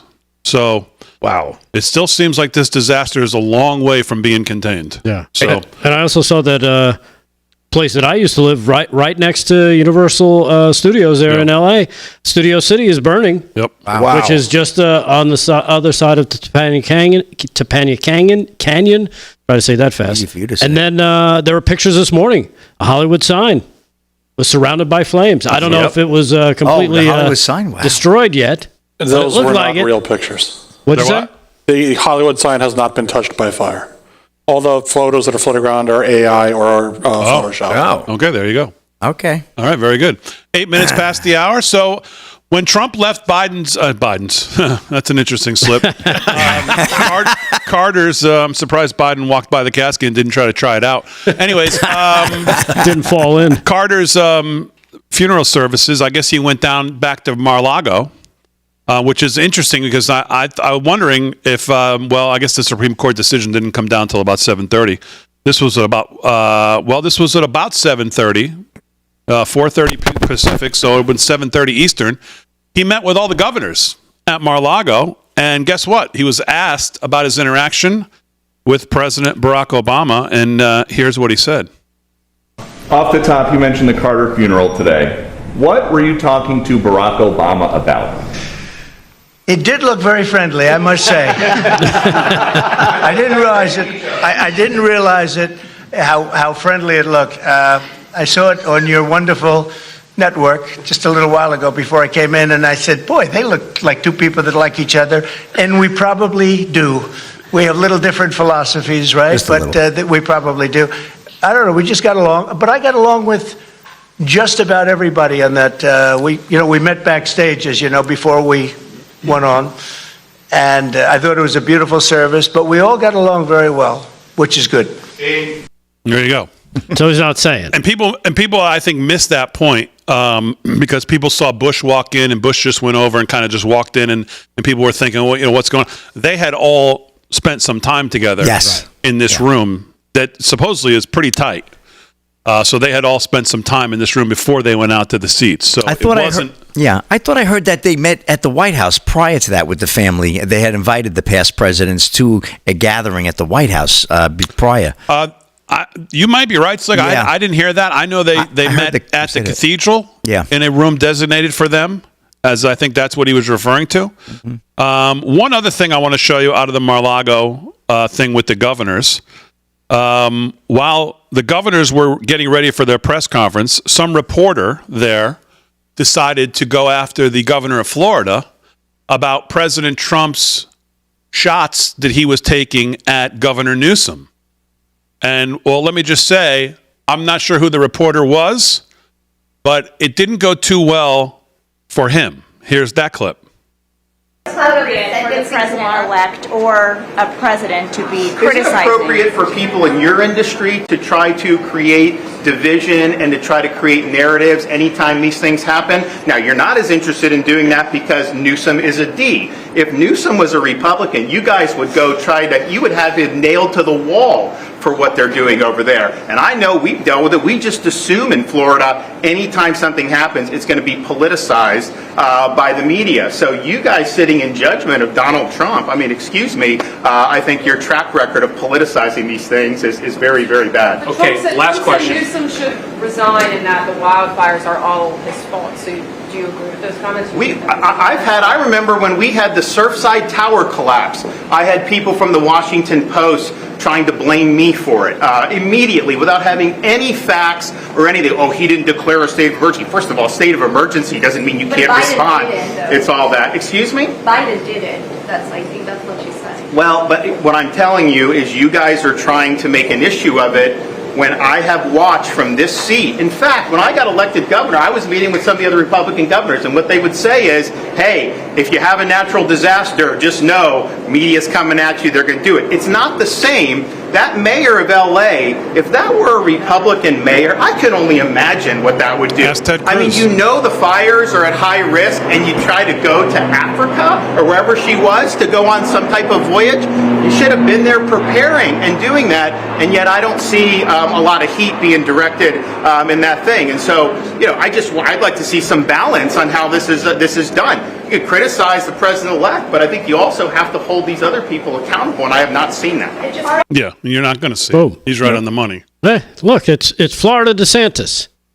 Thank goodness. Much better than presidential candidate DeSantis, who stunk at these kind of things. All right, live from Studio 6B, 13 past the hour. Do some more sports and news coming up right after this.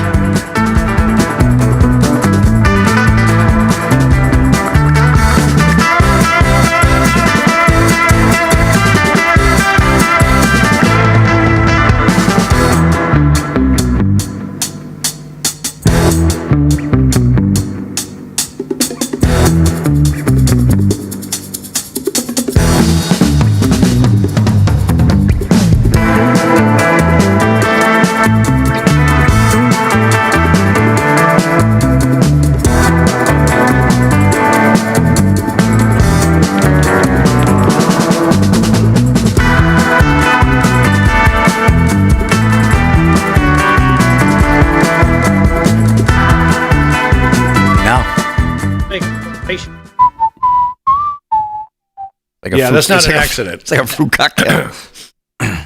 Unbelievable. Ooh, do you guys see what Sarah Michelle Gellar said about Newsom? Oh, God. No. Oh, it's Buffy? Well, they're all coming out now. Yeah, she was the vampire chick, right? Yeah. Oh, it's delicious. I'll read it on air later if we have time. If you want. Oh, I like that.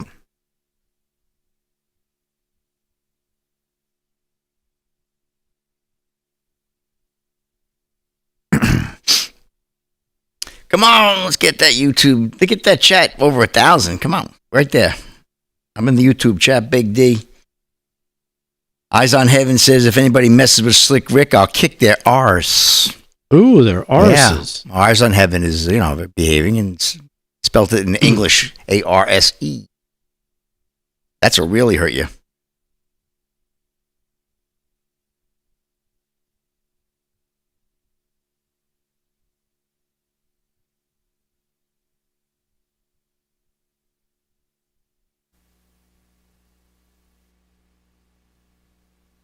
You got one read here tonight, Damon. Oh, okay.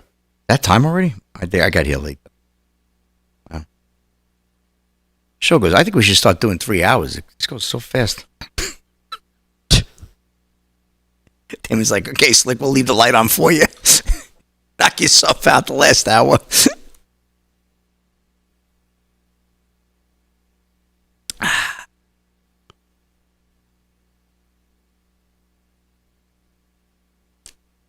You may have to fix that middle section, Big D. We should extend the glass all the way around. This way we got to get a fifth person. Right? We could have the 5. It's like the 5. You do a nice job. That's like the hottest show in politics. Slick, talk to us. Rock Lick Ranch. I'm talking to you. That's a great name. I guess it's something that's like a play on Slick Rick or something. But Rock Lick Ranch. Farmer Brooks says, we listened to Slick for an hour. Slick, you got it. Nope. Farmer Brooks is yours. Come out. Have fun. We'll do sports. Here we go. For an hour. They probably would. You know what? They just sit in the chat and hang out. Yeah, but then you couldn't do anything because you'd have to be there. Well, that's true. You don't have to do all sports, Slick. You could do entertainment. I could do anything. I love entertainment. Fashion. That's right. We could talk about the king. What does he know about fashion?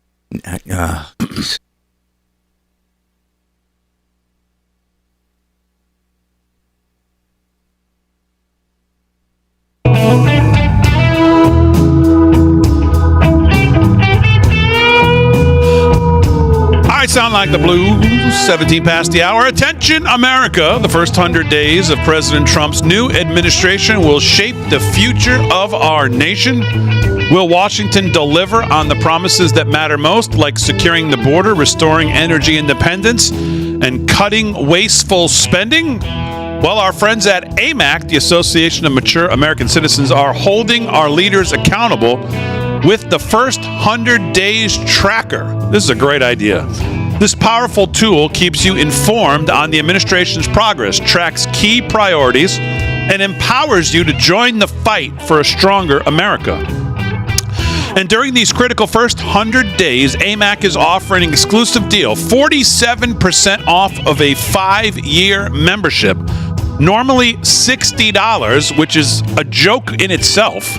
Join now for 5 years for just $32. As an AMAC member, you're not just staying informed, you're unlocking valuable benefits like discounts on travel, insurance, retail, and receiving America's #1 conservative magazine. Plus, you'll have a voice in Washington through AMAC Action and join a community that stands for conservative values and a brighter future. No matter your age, this is your moment to get involved. Stay informed, stay engaged. Join AMAC today and help ensure promises are kept and America is restored. Visit amac.us/grant. Well, that's not it's /Studio 6B. amac.us/Studio 6B. God, you think they could get the copyright? Now to join AMAC at this special rate and access the first 100-day tracker. amac.us/Studio 6B to join AMAC at a 47% discount and become part of the movement that's making America great again. amac.us/Studio 6B, amac.us/Studio 6B. 5 years for $32. Hello? Man, that is crazy. Good stuff. All right, 19 past the hour. Yeah, that's about Slick's new contract. 5 years for $32. That's exactly right, Slick. That's a pair. How many years we doing this show now? 5 years. Sign on the dotted line. Yeah, about 3 cents a day. So that's crazy. Speaking of Slick, let's do some sports. 19 past the hour. Josh Hammer from Newsweek's going to join us in the last segment. We'll talk about the SCOTUS and what an absolute utter disappointment and disgrace that is what we got from them tonight. But let's do some sports right now. Slick's got it. Slick's brought to you by Sports is brought to you by Mike Lindell and MyPillow. LFS6B is the promo code to use. Slickster, what's going on? All right, Big D. Well, we got the college football playoff semifinal game at the Capital One Orange Bowl, also known as the Hard Rock Stadium. We got a great game tonight. We have 13-2 Penn State taking on 13-1 Notre Dame at the half. Up by 7 are the Nittany Lions. They're up 10-3 over the Fighting Irish. This promises to be a great finish this game. Right now, Keaton Allen, 13 carries, 63 yards, leads all rushers. He's on Penn State, the running back. So we will keep an idea. Right now, the win probability, Big D, is 69.5% for Penn State. Big D's putting money on Notre Dame right now. And then tomorrow night, you got another great game down in the old Cotton Bowl in Texas. We got Ohio State. That's going to be an incredible game. I can't wait to catch that game playing Texas, who really is the home team, although technically I'm not going to consider them the home team, but they're going to be out going crazy for the Aggies. I can't wait to watch that game. We'll be watching that tomorrow night on the show, actually, at 7:30. Okay. Don't we have to make a pick tonight? Well, we have to make a pick. Yeah, we should make an odds makers pick for tomorrow night's game with Ohio State and Texas, because it's going to start at 7:30. We don't come on air till 8 o'clock. Although we could have picked this game tonight too. I'm not using it, so I don't need to pick it because I'm not going to use it in my 5 selections for the odds makers. Yeah, I'm going all 5 pro. Aaron, what do you think? So, Aaron, are you using the college game? No, I was going to go all 5 pro. Okay, all right, so we don't need to make a pick. Okay, no worry about that. Yeah, we'll go all 5. There's 5 great games as well this weekend with the playoffs. NCAA men's basketball. I'll give a free pick for the audience, though. Oh wow, you're really cocky now. And that'll be Ohio State minus the 6 in a rout. How are they favored by 6? How? They lost to Michigan. I know they've played better recently, but 6 over Texas, who's ranked higher than they are? But could you imagine the crowd tomorrow? Texas, Cotton Bowl, the tickets are going like, this is going to be like a home game. Even more. Why is Ohio State favored by 5.5, now 6? Ohio State, book it. Book it. Book the Buckeyes, Big D says. That's Book it. Here we go. All right, NHL, let's go to the ice. Sabres 4-2 over the Senators, 11 to go there in the third. Also in the third, the Lightning 2-1 over the Bruins. We got the Rangers and Devils tied in the Garden, and a good one, tied at 2. 8 minutes to go there in the third. Rick, I know you're a Ranger man. The Rangers got to get going, boy, because they're going to be out of the playoffs soon. Stars 3-1 over the Flyers, 9 to go there in the third. Also in the third, Penguins over the Oilers 5-3. Blue Jackets over the Kraken 5-2, 4 to go there in the third. End of 2. Hurricanes over the Maple Leafs 4-3 down in the old Carolinas.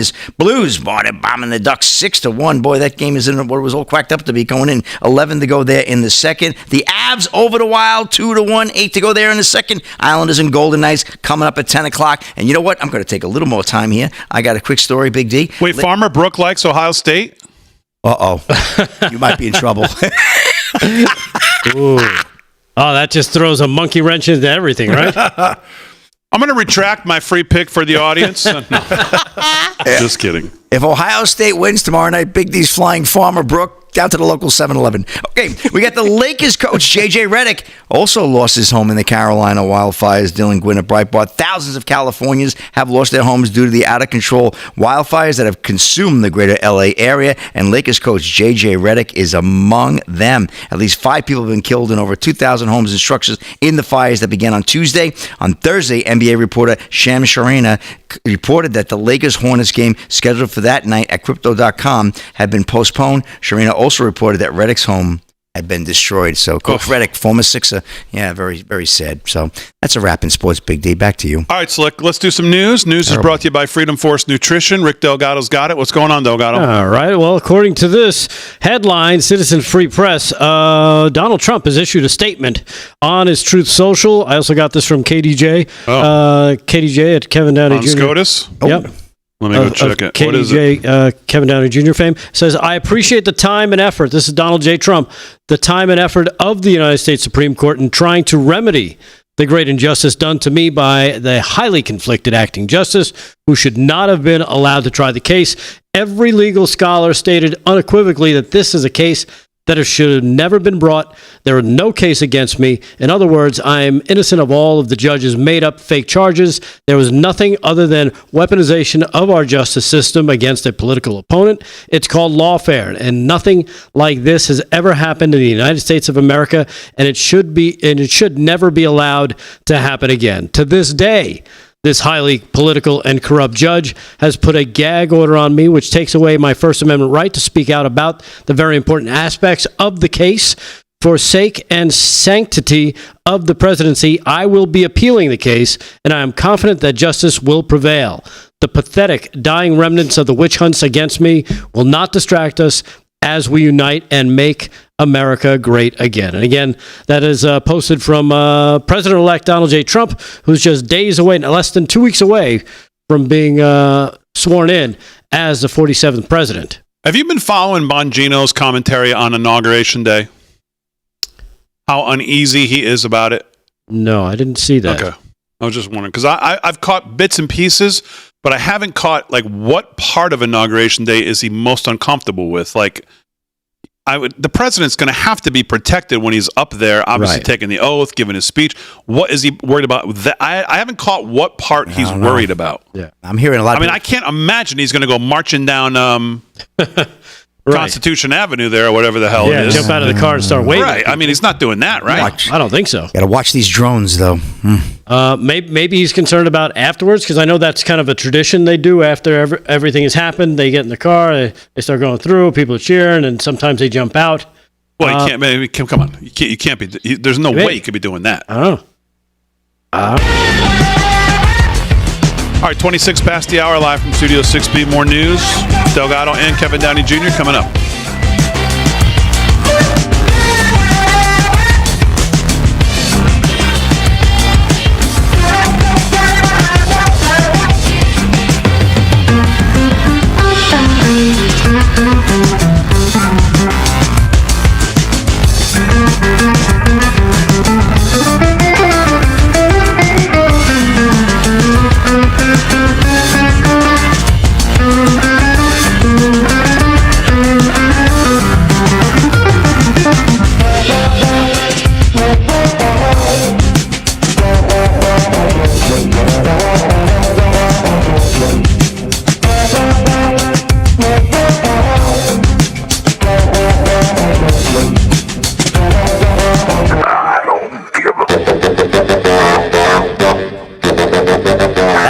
Really? I don't remember that.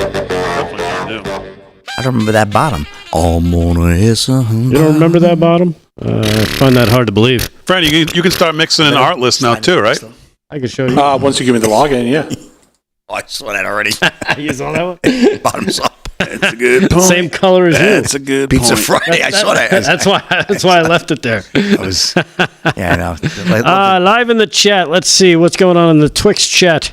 Kentucky Hill is in there. Farmer Brook, of course. Oh, Kentucky Hill. I hate Mark Edoberg. Oh, the Berg. Tumbleweed Fa. What chat are you in? Tumbleweed Farmer. Oh, Tumbleweed Farmer. What chat are you in? Philco. I'm in the Twix. Oh, in the Twix. okay, Sweet potatoes in there. I'm on the YouTube. You got GBFN. Dang possums. You sound like Kevin Downey Jr. Ann Miller's in there. He hates possum. That's impossible. Tree Finder. Kentucky Hill. A lot of great people in the Twix chat. All right, so we got to get done. We got to do Delgado and Kevin Downey here because we got then we got Josh. Appraiser Matt in the YouTube hammer. chat. He said what I said. Big D Bongino is worried about drones.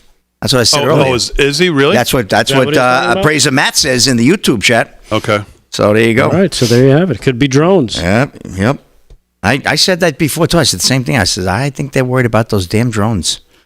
I don't know. I mean, I would imagine that's got to be one of the safest places in the country, but especially because you have past presidents there that are Democrats. So, you know, I don't know. We live in a crazy world. Yeah, Navy Prepper 166 also says it's the drones that he's talking about. That's from the Rumble chat. See? Frederick Leathers in the Rumble chat says drones. So a lot of people are droning on and on. That's what he was talking about there. Yep. I did not hear that, but if you go to that movie, Angel Has Fallen, another in a series of the Fallen series from Gerard Butler. It's the last one where Morgan Freeman's the president, and oh my goodness, the drones that they're shooting out of this military style launcher, it's insane when you see that scene.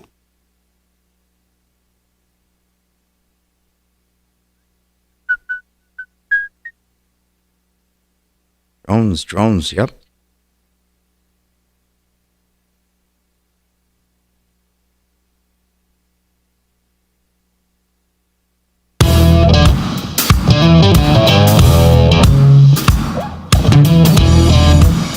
All right, 30 minutes past the hour, live from Studio 6B on a Thursday night. Glad you're in. Real America's Voice, 103.9 LI News Radio in Long Island. Josh Hammer, who's the senior editor at large at Newsweek and the host of the Josh Hammer Show. I think he has a new book coming out this year as well. He's going to join us here in the last segment of the show, coming up at 9:47. He'll join us to talk about the SCOTUS decision today.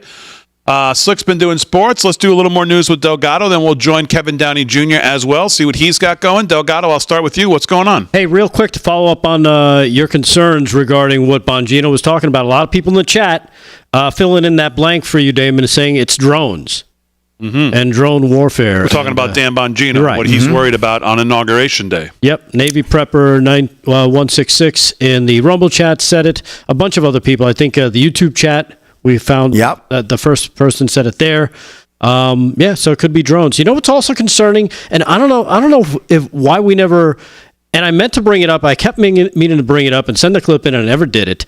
But the one concerning part about that Sam Sauer interview with Sean Ryan, right, is the last 5 minutes where they talk about.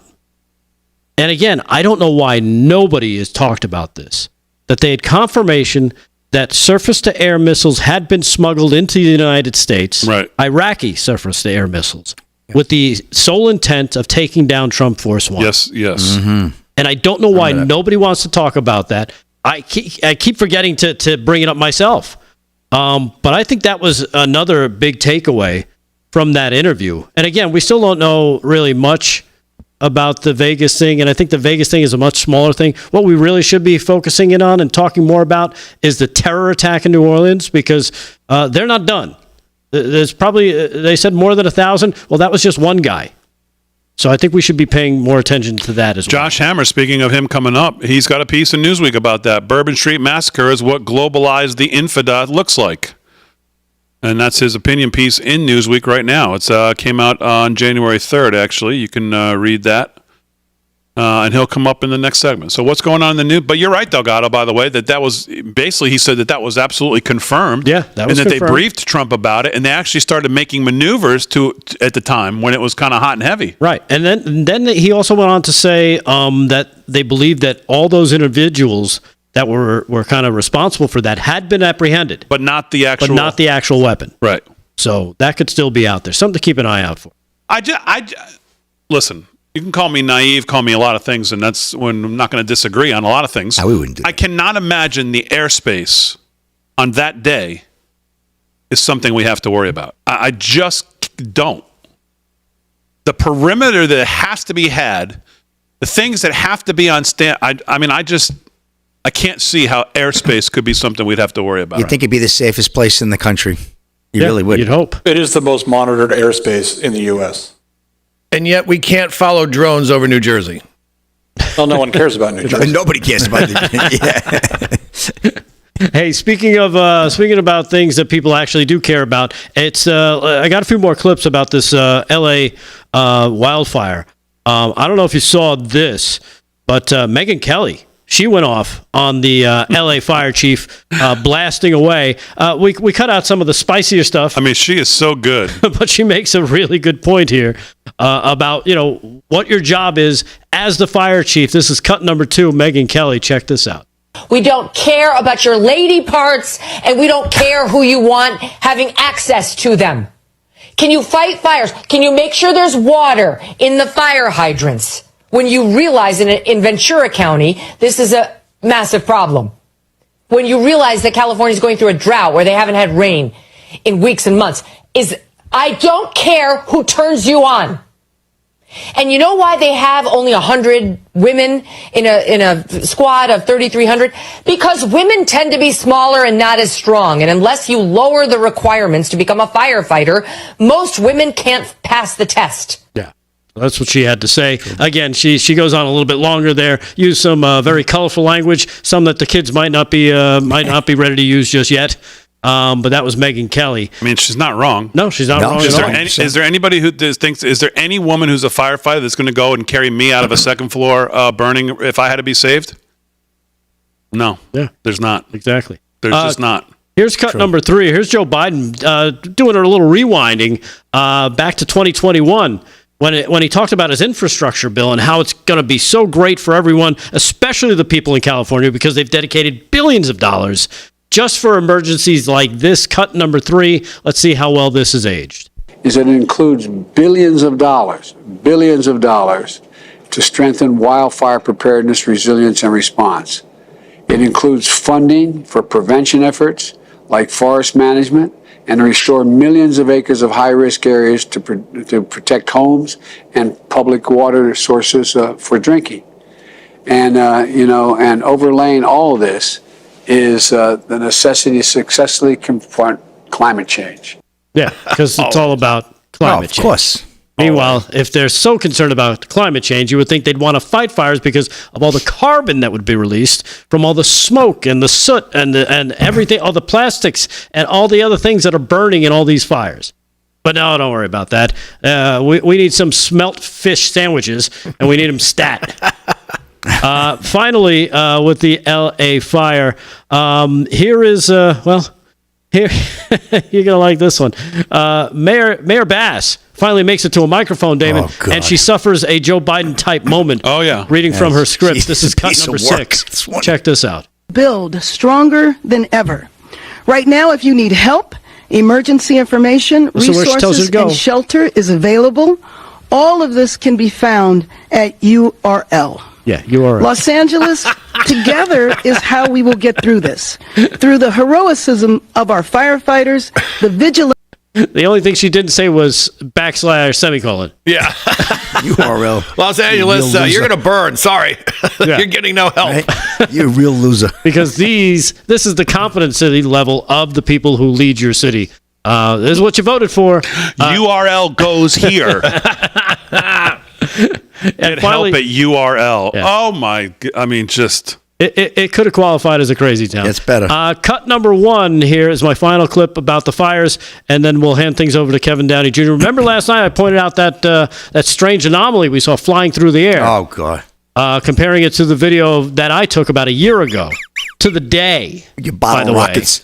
Well, there's another anomaly that was spotted in the sky above L.A. while it was burning. Check this out. Cut number 1.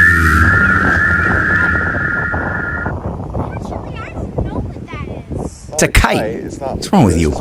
Yeah, because people are out flying kites during fires. Why not? How big is that freaking kite? You're kidding me, right? Look at it. What is that? Looks like every kite I've ever seen. Exactly. It's a kite. Aaron. Oh man, Delgado, you're flighty. I don't know if that's a kite. 38 past the hour. Let's get kite news with the host of the Kevin Downey Jr. Show. Heard weekdays 9 to 11, 103.9 LI News Radio. He's Kevin Downey Jr. What's going on, pal? Well, thank you, Big D. I'll tell you, a lot of famous people have lost their homes. Justine Bateman, John Goodman, Billy Crystal, Maria Shriver, Paris Hilton. I'm going to get a bus and give a tour. Rubble of the Stars. Rubble of the Stars coming as soon as they'll let me in, folks. Look at this. Sarah Michelle Gellar on fire. Check this out. She says our hydrants were empty. Our vegetation was overgrown. Brush not cleared. Our reservoirs were emptied by our governor because tribal leaders wanted to save some fish. Our fire department budget was cut by our mayor, but thank God drug addicts are getting their drug kits. She's laying down the law. Adam Carolla, Justine Bateman calling them inept, and inept and this and that. She's going off. Adam Carolla went nuts today. He goes, you guys all voted for Karen Bass, the mayor of L.A. You voted for Gavin Newsom, and now you're effing getting what you get. Now your house is on fire. So here's what's going to happen. All these people who are deep blue Democrats are going to have to pull a permit to rebuild, and they're going to have to get a 28-year-old Karen, we'll say, from the Coastal Commission telling them to F off, and they're going to vote for Trump. All these blue people are going to vote for Trump. We talked about that earlier, folks. It's never going to happen. I mean, that's the thing, right? Like, I mean, I feel bad for anybody that loses everything, loses their house, whether they're a Hollywood star or not. But they voted for this. This is who they voted for. These are the policies they go to the bat for. These are the policies that they want all of us to live under. These are the policies they go on late night TV and discuss and defend. And they go on and they talk about, like, we're the ones who are out of their mind. This is what they vote for. It's hard to look at this situation. And you know, yes, you feel empathy, of course. But it's like, again, I go back, where do you say enough is enough? I don't think they do, D. I don't think most of them can. And I'll tell you why. As we said earlier, they will be called racist or whatever they're going to be called. Look at this. Look at that. Illegal immigrant deported 5 times. 5 times was arrested in Alabama trying to kidnap a 17-year-old girl on New Year's Eve. All right, he's been deported, and he keeps coming back. He has no respect for the nation, and he clearly, you know what? I don't think he was going to ask this woman out for coffee. I'll tell you that much. I shall read the rest of my broadcaster's voice. Sheriff Bill Franklin told WFSA that Centano, whatever his name is, tried to lure a 17-year-old girl into his car in the parking lot of a boys' store, local grocery store in the small rural town. This isn't a big city, folks. A small Alabama town. And I'll tell you, I'll be honest. I've lived in New York City for a long time. I was afraid to go into small rural towns for a while. Not this animal. He's back, and he tries to try to kidnap a 17-year-old. How do you like that? Oh, look at this one. Another one. They actually deported this guy. Again, 7 days later, he's back in Utah. Again, not a lot of blue there. And he kills his ex-girlfriend. He was kicked out and came back 7 days later. So Biden finally kicks someone out, but there's no way to keep him out. He's not kept out. He comes in and he kills his ex-girlfriend. That's what he really wanted to do. He made the trip for that. There's a lot of garbage going on. This really steams my clams, this one. Finally, Antifa goes to jail. Look at this. This little Antifa prag from Pennsylvania, he was throwing homemade explosives at cops. He injured some. What do you think you get for that? Federal, the bomb alone should be 5 years. No, he gets 5 years for everything. They drop the bomb if he cops to this and that and the other thing, much smaller things. He gets 5 years. Folks, there are pro-lifers in jail for telling prayers in front of doors of abortion clinics who got 7 years. One got 4, one got 6, one got 7. 75-year-old woman and her sister, who's 74, they got 2 years. Some Antifa princess blew up a car in Brooklyn in the name of George Fentanyl Floyd, got 16 months. This is lawfare. This is Stalin nonsense going on right here. And remember what I said earlier about the rape epidemic and how it's coming here? It's already here. It's all coming down. And I can't say it again, but I will. Trump winning wasn't the end of the war. It was the beginning of the fight. It only gave us more room and more time to fight. And I've got some Operation Mockingbird stuff, but we're running down time. All right, let's take a break. We'll come back. Josh Hammer, senior editor-at-large and host of the Josh Hammer Show, of course, at Newsweek. He'll join us. We'll talk a little bit about SCOTUS, what this means for the Trump administration as he takes office in 11 days. We'll talk about that. We'll also talk about the first 100 days when we get back right after this, live from Studio 6B. Glad you're in.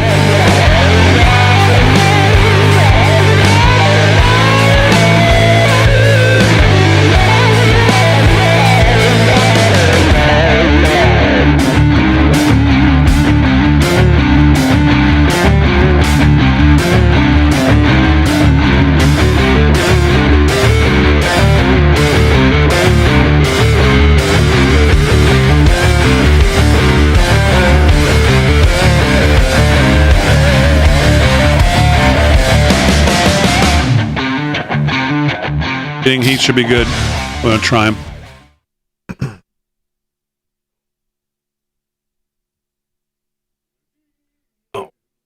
No, it's all right.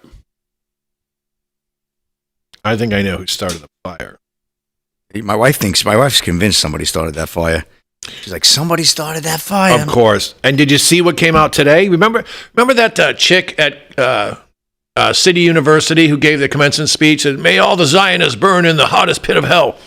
She came out today and she said, it's the Jews. It's the Jews doing it, which tells me it's her people. Crazy. It's her people. Remember, Rules for Radicals, Saul Alinsky, blame your enemy for what you're doing. And they all read that book.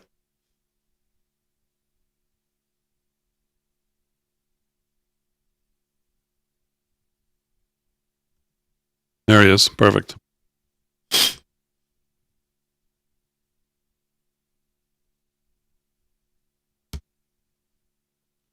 All right, chat. What's going on? Jacqueline on Facebook says, I love it when you're on, KDJ. You do a great job. Oh, thank you, Jacqueline. Thank you, Patriot Jacqueline. I appreciate that. Somebody asked if Paul Nolan's not on the show anymore already. Come on. No.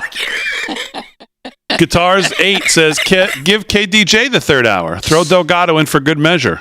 There you go. Yeah. He can measure his kite. He can measure the string on a kite. Three Delgado. What's the measure? Delgado, he'd be blowing his socks for half the show, half the last hour.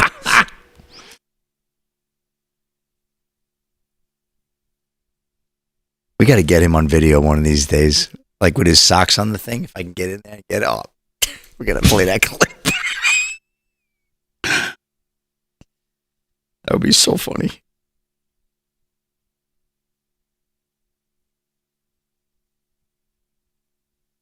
I'm noticing that a bunch of libdolts. Oh, I think so. Yeah.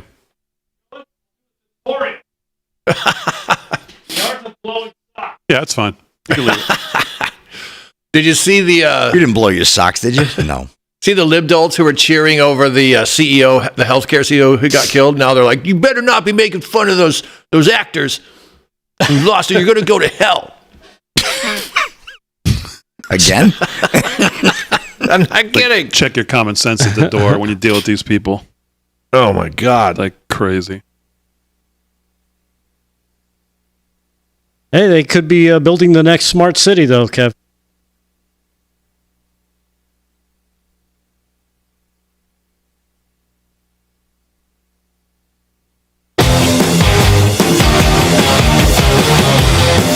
All right, 13 to the hour live from Studio 6B on a Thursday night. Real America's Voice, 103.9 LI News Radio, New York. Slick's been doing sports. Rick Delgado's been doing the news. Kevin Downey Jr. is doing the news as well. Aaron and Fran holding it down. Please welcome, with great thanks on short notice, the editor-at-large at Newsweek and the host of the Josh Hammer Show, our friend of the show, Josh Hammer. Josh, welcome back, and thanks so much for on short notice joining us. Gentlemen, it's a pleasure. I wish you were under better circumstances, but always great to join you. Yeah, you're absolutely right. At 7:30 tonight, we get about 10 sentences from the court basically saying that, guys, this is no big deal. This is a regular guy who's about to take on a regular job. Why are you all getting worried? This can be dealt with in the normal course of business, and no big thing here. Why are you all getting... This is the way I read it when I read what they wrote. Are you outraged as I am that we only got these 10 sentences, no opinions, seemingly nothing else? Give me your overall thoughts on what we see today from the court. Well, I'm outraged. I'm not surprised. I'm not surprised here. I mean, this was obviously very expedited at the last minute. Donald Trump only went to the U.S. Supreme Court about a day or two ago. So, I mean, you can't expect there to be a full 30, 40-page opinion. But I would have expected a little more than this.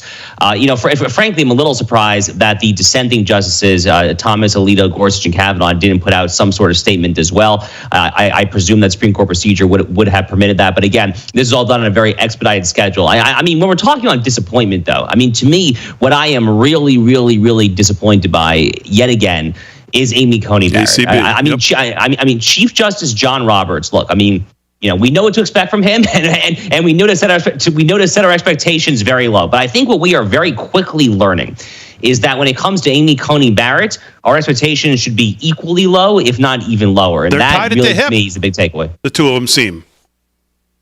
Yeah, no, it's terrible stuff. I'm this close. I am this close to start calling her Amy Coney David Souter Barrett, because that is rapidly the direction that we were heading here. You know, after David Souter went the direction of David Souter, and by the way, George H.W. Bush chose David Souter over Edith Jones, who to this day is still kicking ass on the U.S. Court of Appeals for the Fifth Circuit, the court that I formerly clerked on. That was a tremendous mistake there. But ever since the conservative legal movement messed up epically in picking David Souter over Edith Jones, we've had this mantra where we've kind of pounded our chest and said, no more Souters. We've learned our mistake. Well, I mean, how many times do we have to do this? I mean, John Roberts speaks for itself. Amy Coney Barrett now. I mean, Brett Kavanaugh is better than Amy Coney Barrett. He's not exactly a Sam Alito, Clarence Thomas stalwart. I mean, how many times do we have to learn the same lesson all over again? And this is very, very timely, extremely timely, as Donald Trump is set to come back into power as president of the United States yet again here in 11 days. 11 days. I really hope that his soon-to-be White House counsel, his soon-to-be Office of Legal Policy in the DOJ, all of the various tentacles of the judicial nominations apparatus, I hope that they are looking at tonight and they are closely studying what went wrong when we selected Amy Coney Barrett to replace Ruth Bader Ginsburg, because we have to learn these lessons quickly. We don't know when the next vacancy on the court's going to arise, but it could happen sooner than we know it, honestly. I mean, I feel like I've said for as long as I've done this show, we're always two conservative justices away from a conservative court. No matter how many we have, it seems like we're always two away. But to your point, when they say, you know, the alleged evidentiary violations at President-elect state court trial can be addressed in the ordinary course of appeal, what is ordinary about this situation? Like you said, he's about to assume the most power. It's like he has nothing else to do but have this tied around his ankle as he gets into office. I mean, to use the word ordinary or use the word like this is no big deal, it just seems crazy to me. Well, it's doubly crazy because the second part of their their pithy opinion, I think the second sentence is actually even crazier than the first sentence. The first sentence is what you read. The second sentence, they basically say the state court judge has strongly indicated that he's going to give the sentence of unconditional discharge. Okay. Well, what if he doesn't? Right. I mean, Juan Merchan is not someone who we actually take at his word. I mean, this is a left-wing activist, someone who donated to the Biden-Harris campaign 2020. The daughter of Laura Merchan works for Authentic Campaign, the Democratic fundraising vehicle, should have recused himself from the get-go. You guys know all this by now, a very informed audience, obviously. But why in the world do the five justices in the majority of today's order, do they believe Juan Merchan? Does Amy Coney Barrett take Juan Merchan at his word? Are you freaking kidding me? There? That is an outrageous assumption. That is next level crazy. John Reeves tonight says the lack of a sentence supposedly being imposed has never been held to be a sufficient reason to deny a stay pending an immunity appeal. Yes, that's exactly right. That is 1,000% correct there. But admittedly, the Supreme Court was called on here in last-second emergency ruling, but these are the 9 most sophisticated lawyers allegedly in the country. I mean, they should be there in a moment like this to kind of step in at the last minute, even if need be, and to do the right thing here. And look, to your point, I mean, to the first sentence of this short 2-sentence order there, they say it could be worked up in the normal state New York judicial system there. Well, there's also glaring federal United States constitutional issues. So Donald Trump's main point on appeal here has been that the Trump versus U.S. presidential immunity case should have led to a mistrial because there was testimony introduced from Hope Hicks and Madeleine Westerhout, 2 Trump 45 White House staffers. That testimony should be immunized. I believe that. I've said that from the get-go.